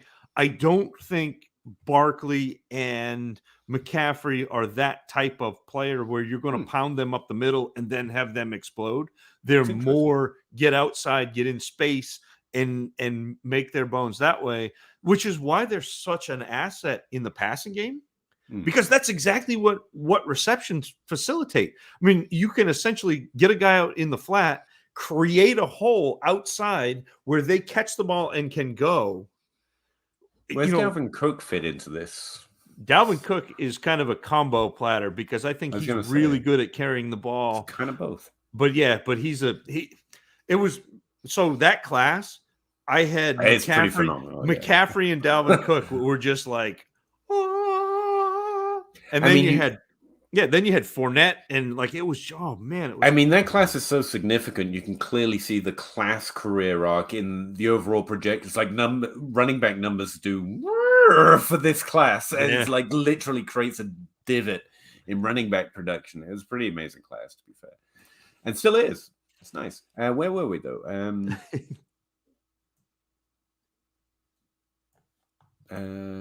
We answered really. Yeah, we answered Jesse. Yep, we were right where you were. Joe said, I think there is money out there for someone offering a professional fantasy league commissioner service. Scott Fish does Scott that. Fish do that? That's what. And I would highly recommend it. You're right. It's value, man. If you can get a good commission, he's got that. What's it called? It's on League Safe or whatever. He's got that page. Is it Fanball? Maybe. But yeah. I mean, everyone knows Scott Fish, you know what I mean? He can tell you about Scott Fish. But I think, yeah, that's part of he offers that. But I think you're right. Yeah. Daniel McGrath, I have Swift, Javonte, Dobbins, Akers, ETN. Show off. I mean, good job. I tanked this year and acquired all those running backs. So moving forward, should I trade one or more knowing I can play them all or use them to upgrade other positions? I want to win. Good. I think that's good attitude. You definitely don't have to trade any of those players. That's where I'd start. Like, you're good. And you don't know which ones are going to get injured and which ones aren't. So, elite depth is not something I would necessarily give away. Depth, yeah. Elite depth, no. Having said that, yeah, for the right trade, you should always be willing to trade a running back. Always be selling running backs. All of them should bring hefty trades, though. It's not just, I got a little extra value. Like, you get exactly what you want, or you keep them. Yeah. You're looking. Yeah, you're looking at the young receivers in the top tier of young receivers. Like, I think Akers and ETN, like I said, there's enough questions that they won't probably be in the top 12, but I genuinely think you might have 3 top 12 dynasty running backs there. I think Dobbins could sneak in. He's good. You may have Baltimore, 4, depending on Akers and look. I think Akers can sneak in. Like that one video of Akers, like it set Twitter on fire. So I mean, I want to hate it. And even I was like, that's pretty impressive. That's pretty impressive, boy. And all of those are good players at the end of the day. So, yeah, if you get a great trade, you can definitely consider investing in wide receiver maybe because their value is a little more secure. Their career arcs are longer. But I'm looking for my guys. I want CeeDee Lamb. I want Justin Jefferson. Jamar Chase, I get there's questions there, but he's kind of in the tier for me because of Higgins. But, like, that's who I'm chasing. Yep. Or... like, you're stocked up on top 12 running backs. I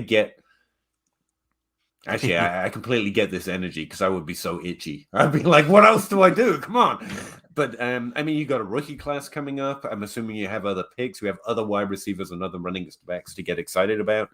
So, yeah, I'd sit pretty for now. But I would definitely be interested in trades. Back to Joe, it is Fanball. So, Fanball is Scott Fish runs as a commissioner service. Okay.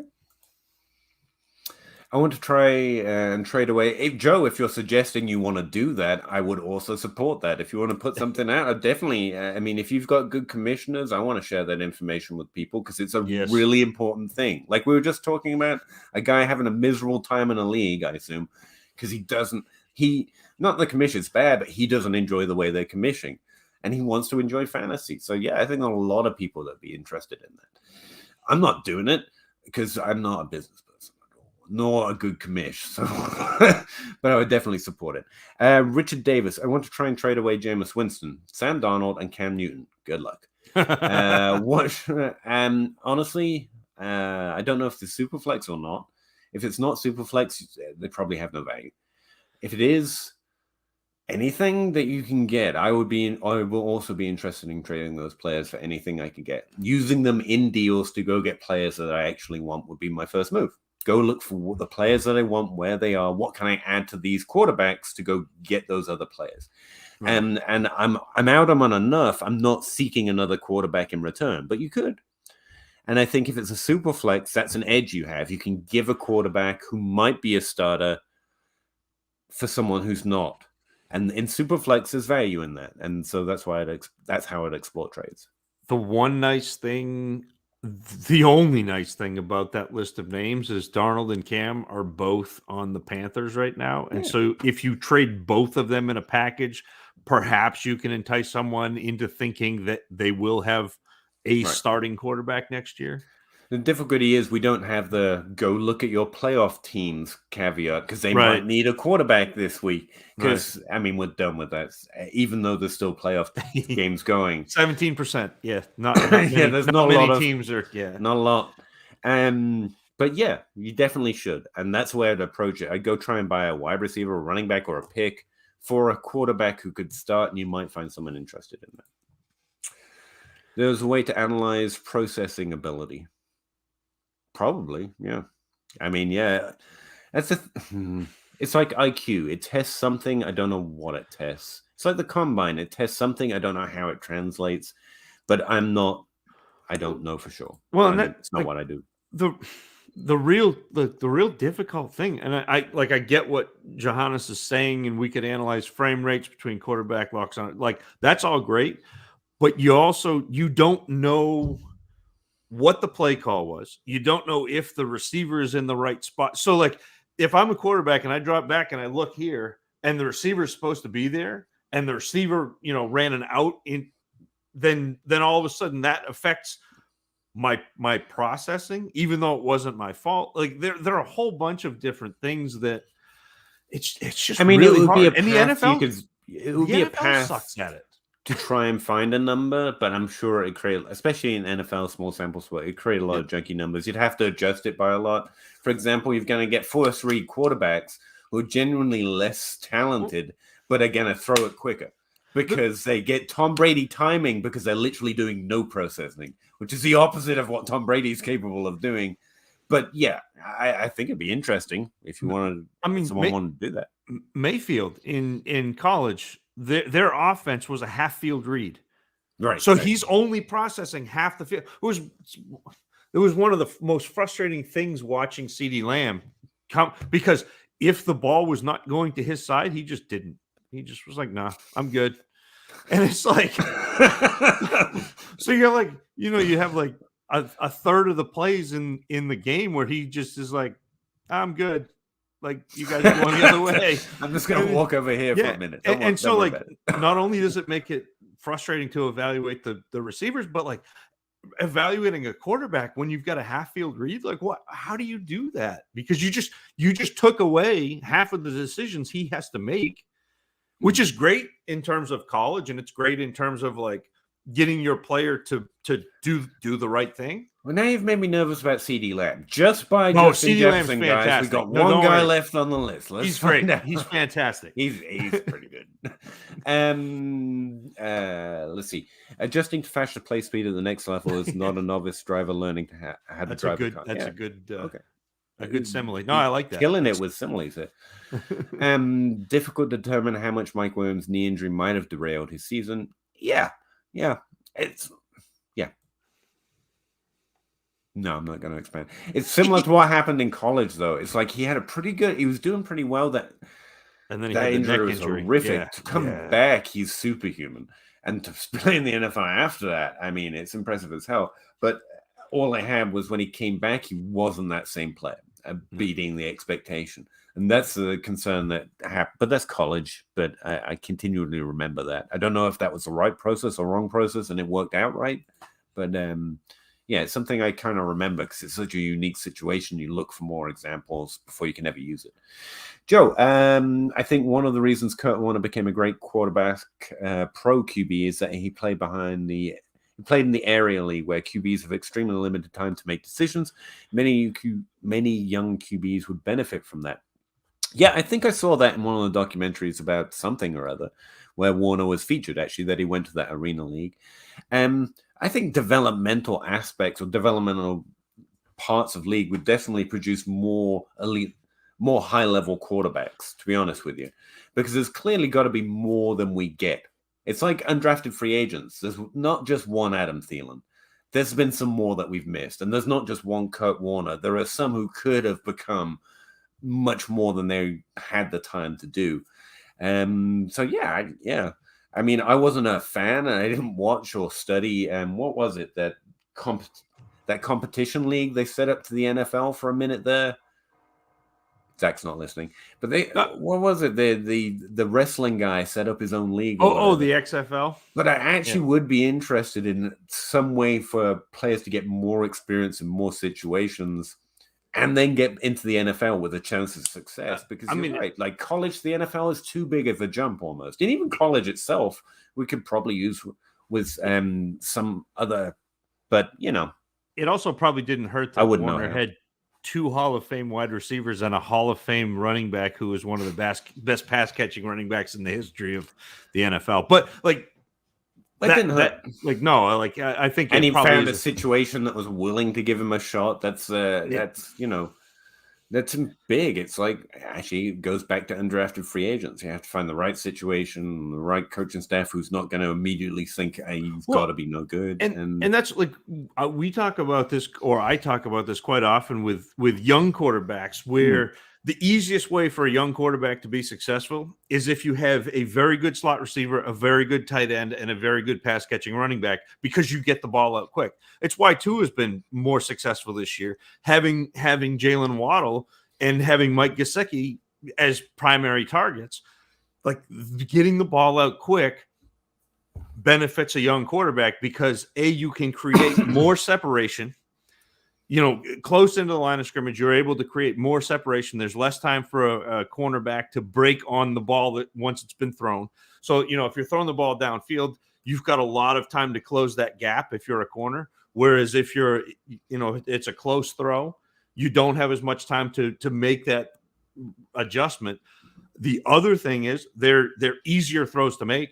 I mean, obviously, if you're throwing the ball 10 yards down the field, it's easier to make that completion than it is throwing it 50 yards.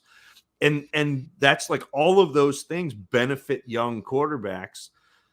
I don't understand why the NFL doesn't do that more often. Well, I think there's ways Mariota could have worked, and maybe certainly. And Justin Fields that's where we're at. Like, I mean, you can say a lot of things about Buffalo, the coaching staff, the operation, or Josh Allen, and I will.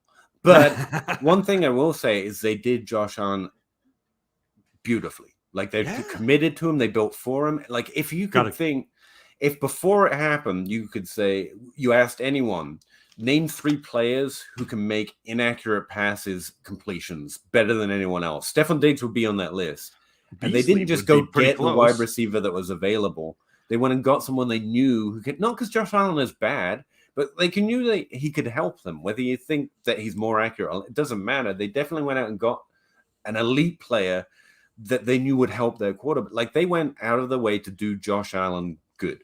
And you got to respect that. But also, I mean, that's part of it. You've got to have the team and a good coaching staff behind you who's capable of making those decisions, and a front office capable of making those moves. And there are so many what ifs. There really are. It's amazing we get any good players, really. It's like when you start taking the statistical likelihood of you dying and you start wondering how we're still here. How do I not die every day? Like, a volcano's due to erupt and a meteor's due to hit. But I mean, somehow they get it done. Andrew Carlson, what's the trade value of Hollywood Brown? Too low, keep him. I feel he's a really tough player to price.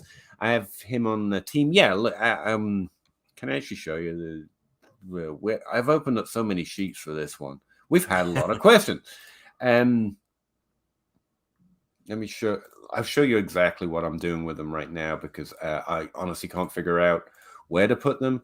But this is some view of a sheet I'm maintaining for players that I target. And here's Marquez and Hollywood.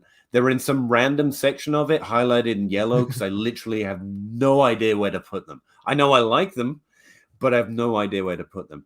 Both have top 12 upside. Both were in the top 12 for most of this season. Debo's going to stay in it. I really thought Marquez would as well, but he's fallen out of it. He's going to stay out of it at this point. And so, I wasn't just being flippant. I don't think I would ever get something back in a trade that I would give Hollywood Brown up for, unless my team sucks and it's just all about value, and then I'm trying to convert him into some sort of draft pick. or draft picks. In which case, I'm willing to accept a lot less because it's about the value. No, and yes, and I'm not like I have always been skeptical of Marquise Brown as well, Andrew. But right now, in the current DLF ADP, he's going off the board at wide receiver 24. I can look behind him and see at least Bateman, Elijah Moore, and there are several players I think that are going to pass him in ADP. So that bumps him out of the top 24 wide receivers in terms of ADP. So Peter's right. Like, as much as you don't trust him, you're better off having Hollywood Brown on your roster than trading him for what the community thinks he's worth, because he's actually been really good. Lamar Jackson has quietly been fantastic throwing the ball. And Marcus Brown's ADOT's dropped. He's played plenty, a little in the slot, even with Antonio Brown and Rashad Bateman on the come up. I do think he's had a pretty decent rookie season. He's had 15 red zone targets. He's not just Deshaun Jackson. And I think that's what's always been missing. I mean, I don't think he's going to be a perpetual top 12 guy. But he doesn't have to be. He doesn't have to be. His current value, it's just he's a guy I go out and trade for, not trade away. If I'm trading him away, I want 2 first-round picks. That's the value I want. And I'm saying it like this because I'm weird. But to actually answer your question, because you are interested in selling him, that's what I'm seeking. So get as close to that as you can would be the answer. Because a first round is a gamble, and Marcus Brown isn't a gamble anymore. Would you trade, Peter, Marquise Brown for Elijah Moore? Yes. Okay, so that to me is my target right there. Is I'm looking, because I think Elijah Moore has kind of been forgotten because he's been out. Yeah, he's too low too. And so that's that. Andrew, if you're really looking to trade Hollywood Brown, that's the move that I would be looking to make.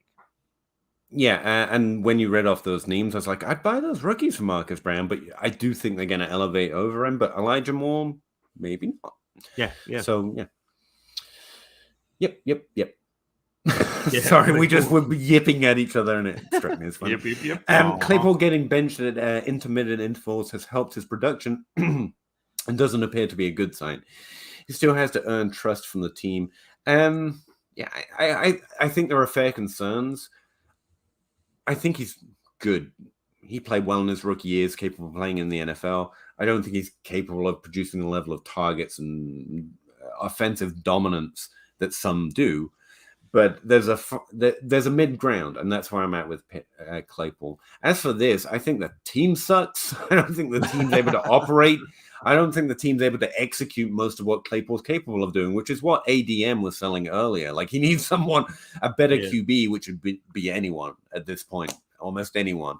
Because, I mean, there are many things that Claypool can do that the team can't execute right now. And that might include why he's been taken out the lineups, and we just can't do that. What's the point?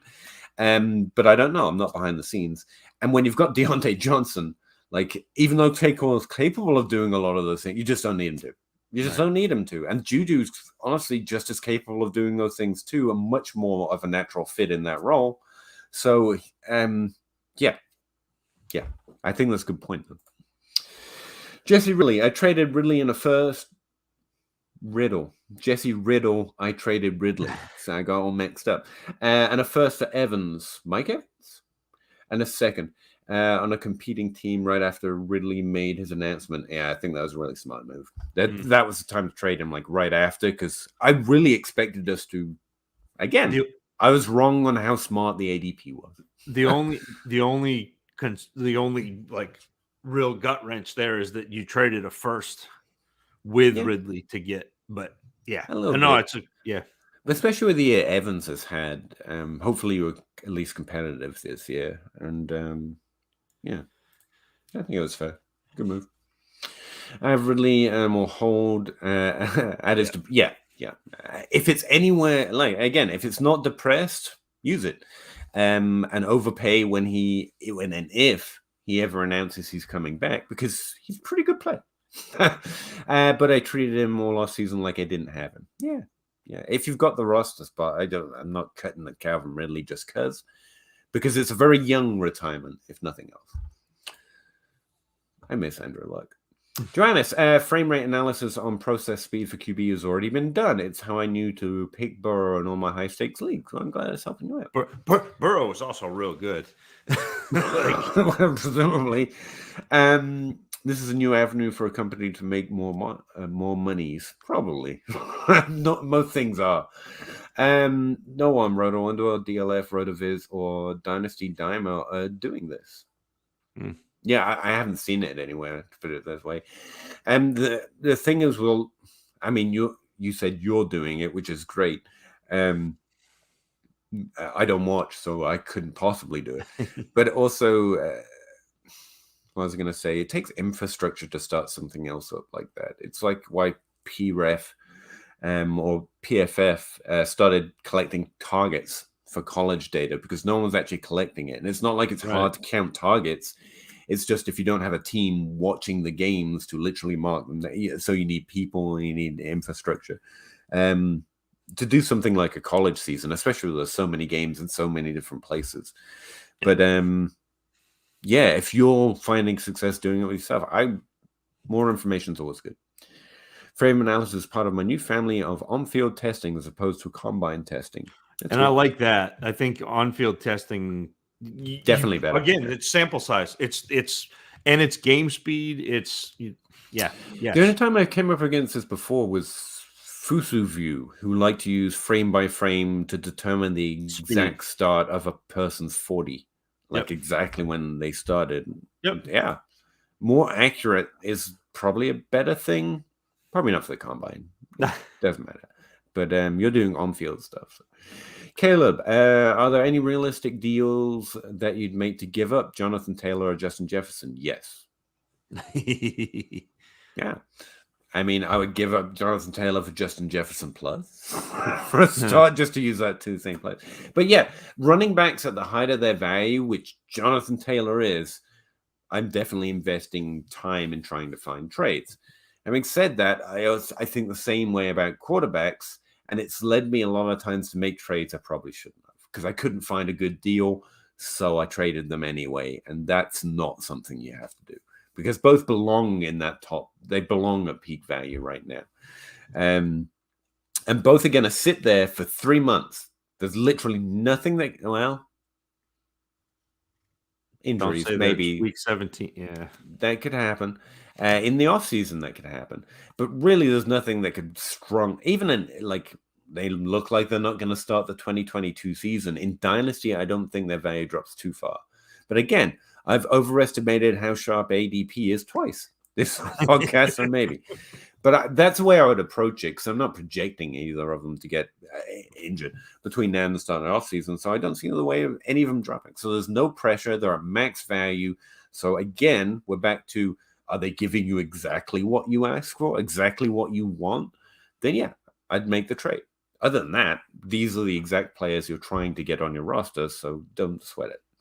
Are you more active in trying to trade Jonathan Taylor or Justin Jefferson right now, Zach? Not right now. I am winning with Jonathan Taylor and Justin Jefferson, and so I'm going to continue that for probably another 2 years, and then I'll start to actively trade Jonathan Taylor, like year or two. Like I'll probably win this year, try to win next year, and then send Jonathan Taylor and try to get 23 first. I mean, this is why you were hesitant on the Chubb Elliott trade. You're more optimistic that by year 3, everyone still values the running back. Yeah, and I think that's probably true. So I think, and more when we're talking about Chubb Elliott is a sell to me, big time.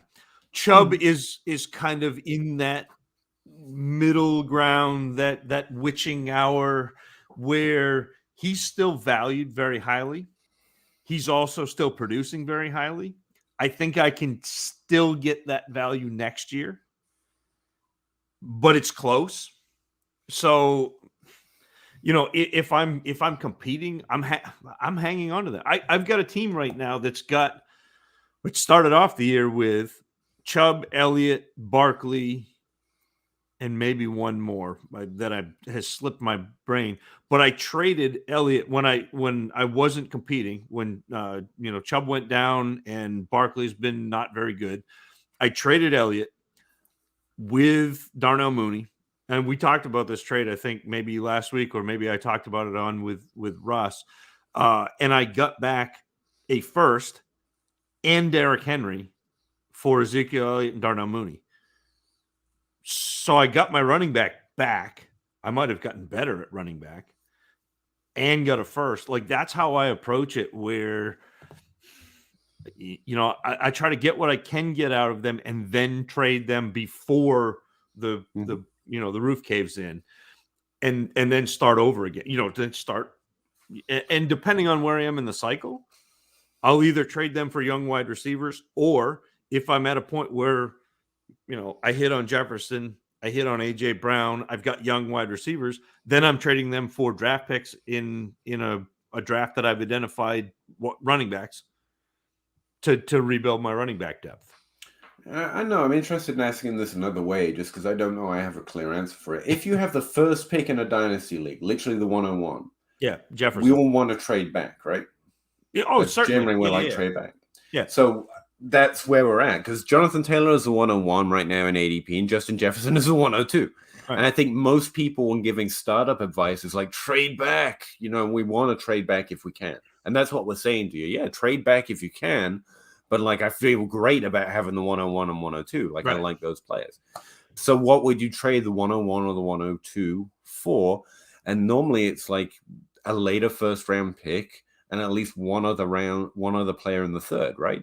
Yeah. It would be you pick up an extra third or even an extra second. And so you're looking at the value of getting, let's go down a little bit. It would probably be DK Metcalf, Kyle Pitts there at the end of the first round, or CeeDee Lamb at the sixth pick, and Javonte Williams, second round pick, or in the third round, it could be Jalen Waddle or DJ Moore. That's kind of the value you're looking to get back. And you probably had a pick in there because you're dealing in role players. Right. So you're asking for a lot, but that's the way I'd process what's a good trade for them. But I definitely don't feel a particular pressure to do it. Right. I mean, Jonathan Taylor's a little more likely to get more injured, more likely than Justin Jefferson. But wide receivers in the top 5 and top repeat a little bit more often. In the top 12, both repeat at the same rate. They're both going to be playing for the next 3 years outside of injury. We're good. So there's really no reasonable reason to be threatened outside of anything could happen. And now I have this most valuable thing. Shouldn't they get something back? But only if you get the world for it. And I would literally put it into a startup draft. I'd go see what kind of startup trade I'd be interested in, and then see the type of players that are around there that I would trade it for. Because essentially you get to make that first round trade in a startup, but you get to pick the players that land to you. If you know what I mean? Okay, maybe that's just me. I thought. No, I like that. No, I like that. Yes, Fusavu is doing the same thing practically, talking about frame by frame. Yeah, he's willing to put in the work to find that little extra information. And yeah, I always find that interesting. That a good thing for people to try to do, to find an edge. Wyatt Johnson. I have Lamar, Trey Lance, Zach Wilson. Condolences. Javonte Williams, Gibson, AJ Dillon, Chase. Jamar Chase? Yeah, Jamar Chase. AJ Brown, Elijah Moore, Bateman. Would you target a QB with a 102? In Superflex, yes, I draft QBs unnaturally high. I will edge the position up because of the position in Superflex. But honestly, if you hate the QB too, probably not. Because you should draft player, not position. But in Superflex, yeah, most QBs are going to be taken at the 101 and 102. Unless you're going to tell me there's no QBs in this class that are worth anything, Zach. I don't know. I haven't looked at QBs yet.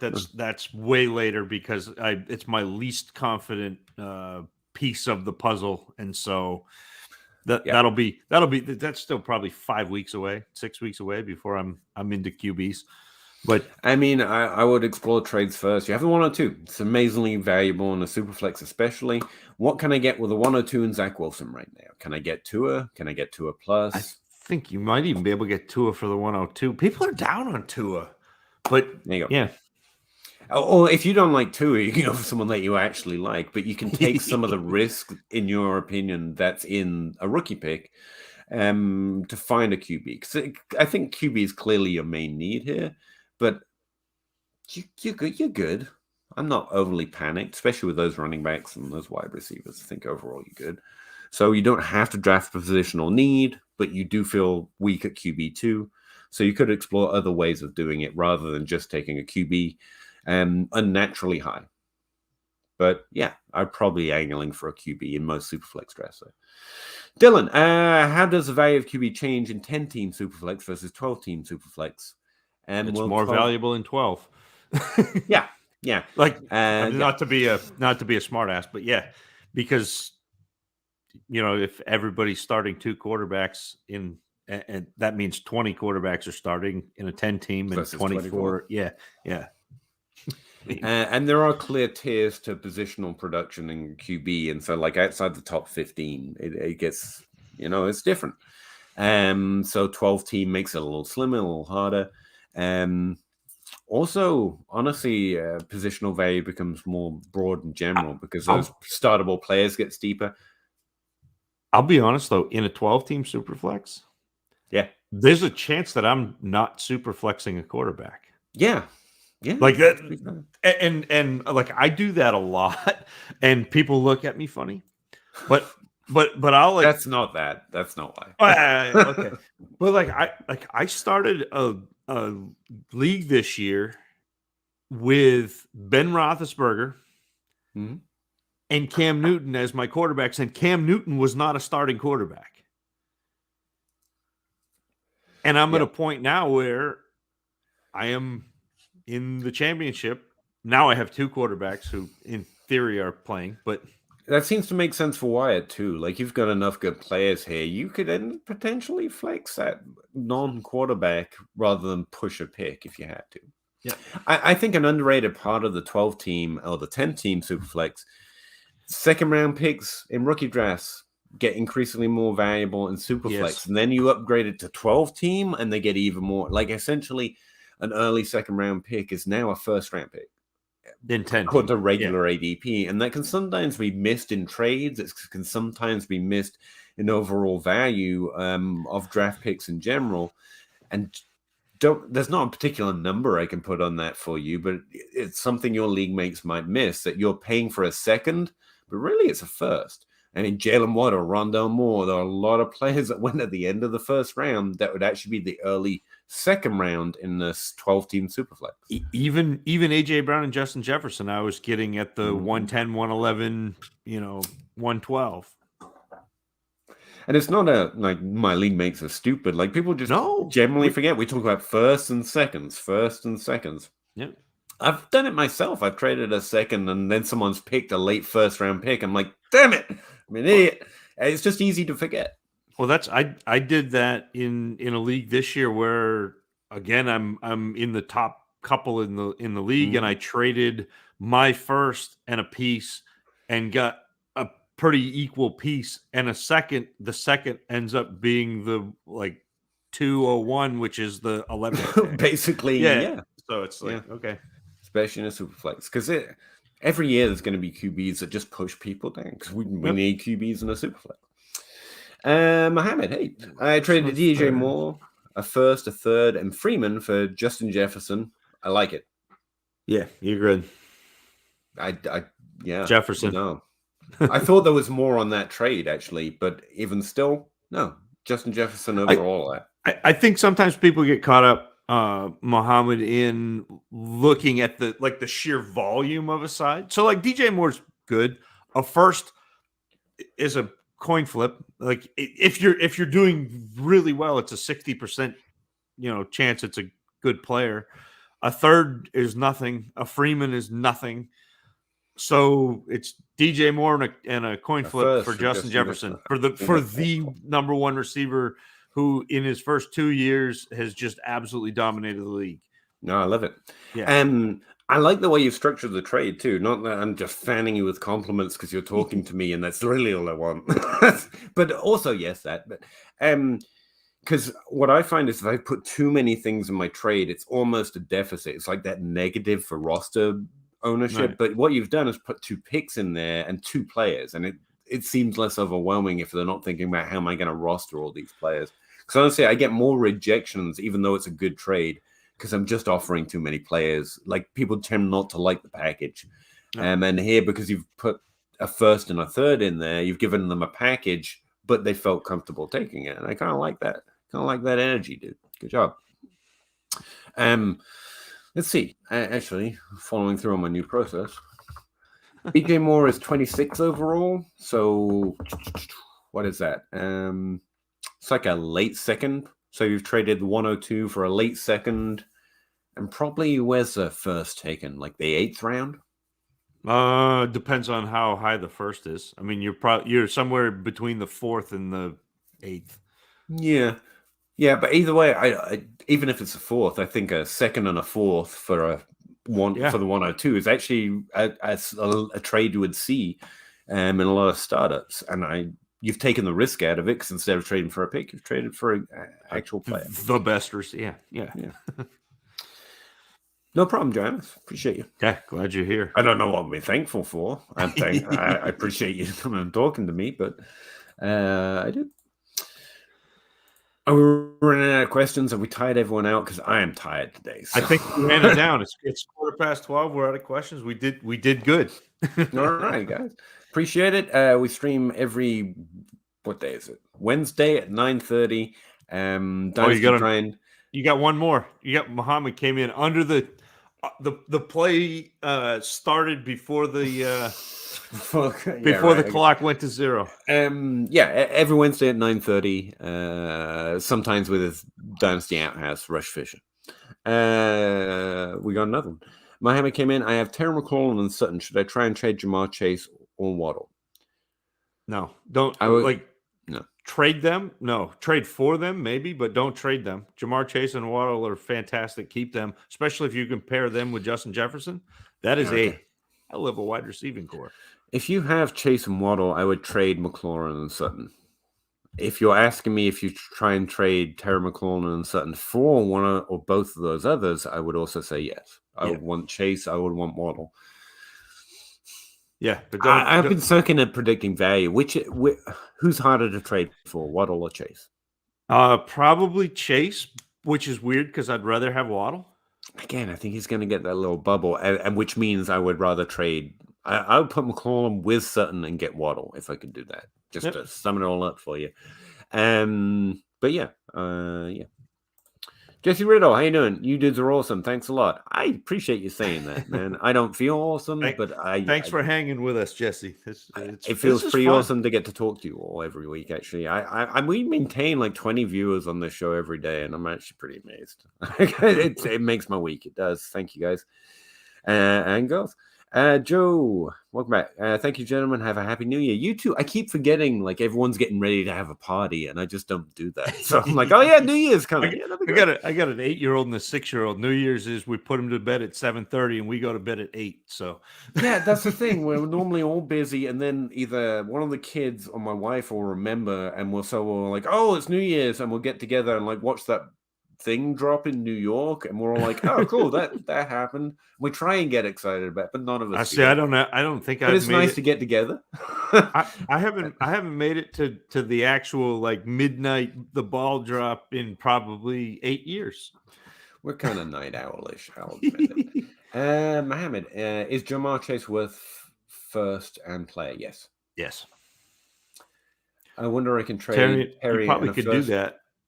If you can, I would do it. Yeah, I like Terry McLaurin, to be clear. But you've got Jefferson. You're not in a great deal of risk for wide receivers, so I'd take a gamble on the wide receiver too. Actually, what is he? Chase is, for me, he might be the wide receiver 3. Yeah.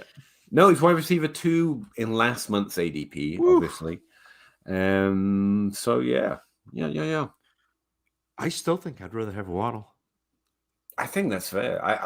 I consider them pretty equal. But I think the value is going to be with Chase. It just happened so early, and it was so alpha-ish. But that's got Joe Burrow, and that's that's why I would prefer Waddle, because the value is different. Yeah, and I think I think I prefer. And you know me, Peter. It's the slot. It's the targets. It's that. I want a guy who's catching 100 balls rather than the guy who's catching 70 and relying on the yardage. I mean, that's just how I am. I know. The man does like him slotty. I do. And I enjoy saying that. I don't know why, but I do. No, I appreciate you coming on, Zach, because otherwise it's just me. And thanks for having me. Anytime Russ is out, you let me know. I'll be here on Wednesday night. I tell you what, I think Russ is okay. Well, he said this, but he hasn't been interested in doing it in season. But we're probably gonna keep up the Wednesday schedule. If you want to keep coming on through the off season, that's cool. Next week, I guess, is still the season, but I guess it's kind of the start of the off season. Yeah. God, we got week 18 takes to have. The nice thing is though, you get a lot of trade questions. You get a lot. I mean, you got a really great audience, so it's nice. I mean, it's no one else in my life wants to talk about fantasy football, so like this is it. Like outside of this, I'd start to feel insane. Like, am I the only one doing this? Apart from Twitter and this show, like I start to feel slightly. Do we have another one? Yeah, wow. Mohammed's got a team. He's got a squad. Gibson, Saquon, Javonte Williams, and Singleton. Do I need to pick up upgrade my running back? No, I think you're good. You don't need Singletary. Singletary is kind of a whatever. Yeah. I mean, if you can get Jonathan Taylor, that's great, man. That's the running back I want. But no, especially since we're entering the off season, like you don't have to start anyone anytime soon. But yeah, I mean, Jonathan Taylor, I think, would be my only target. The only guy I think significantly improves that outside of Christian McCaffrey, but there's a risk there because of his age. So you're under no pressure to do it.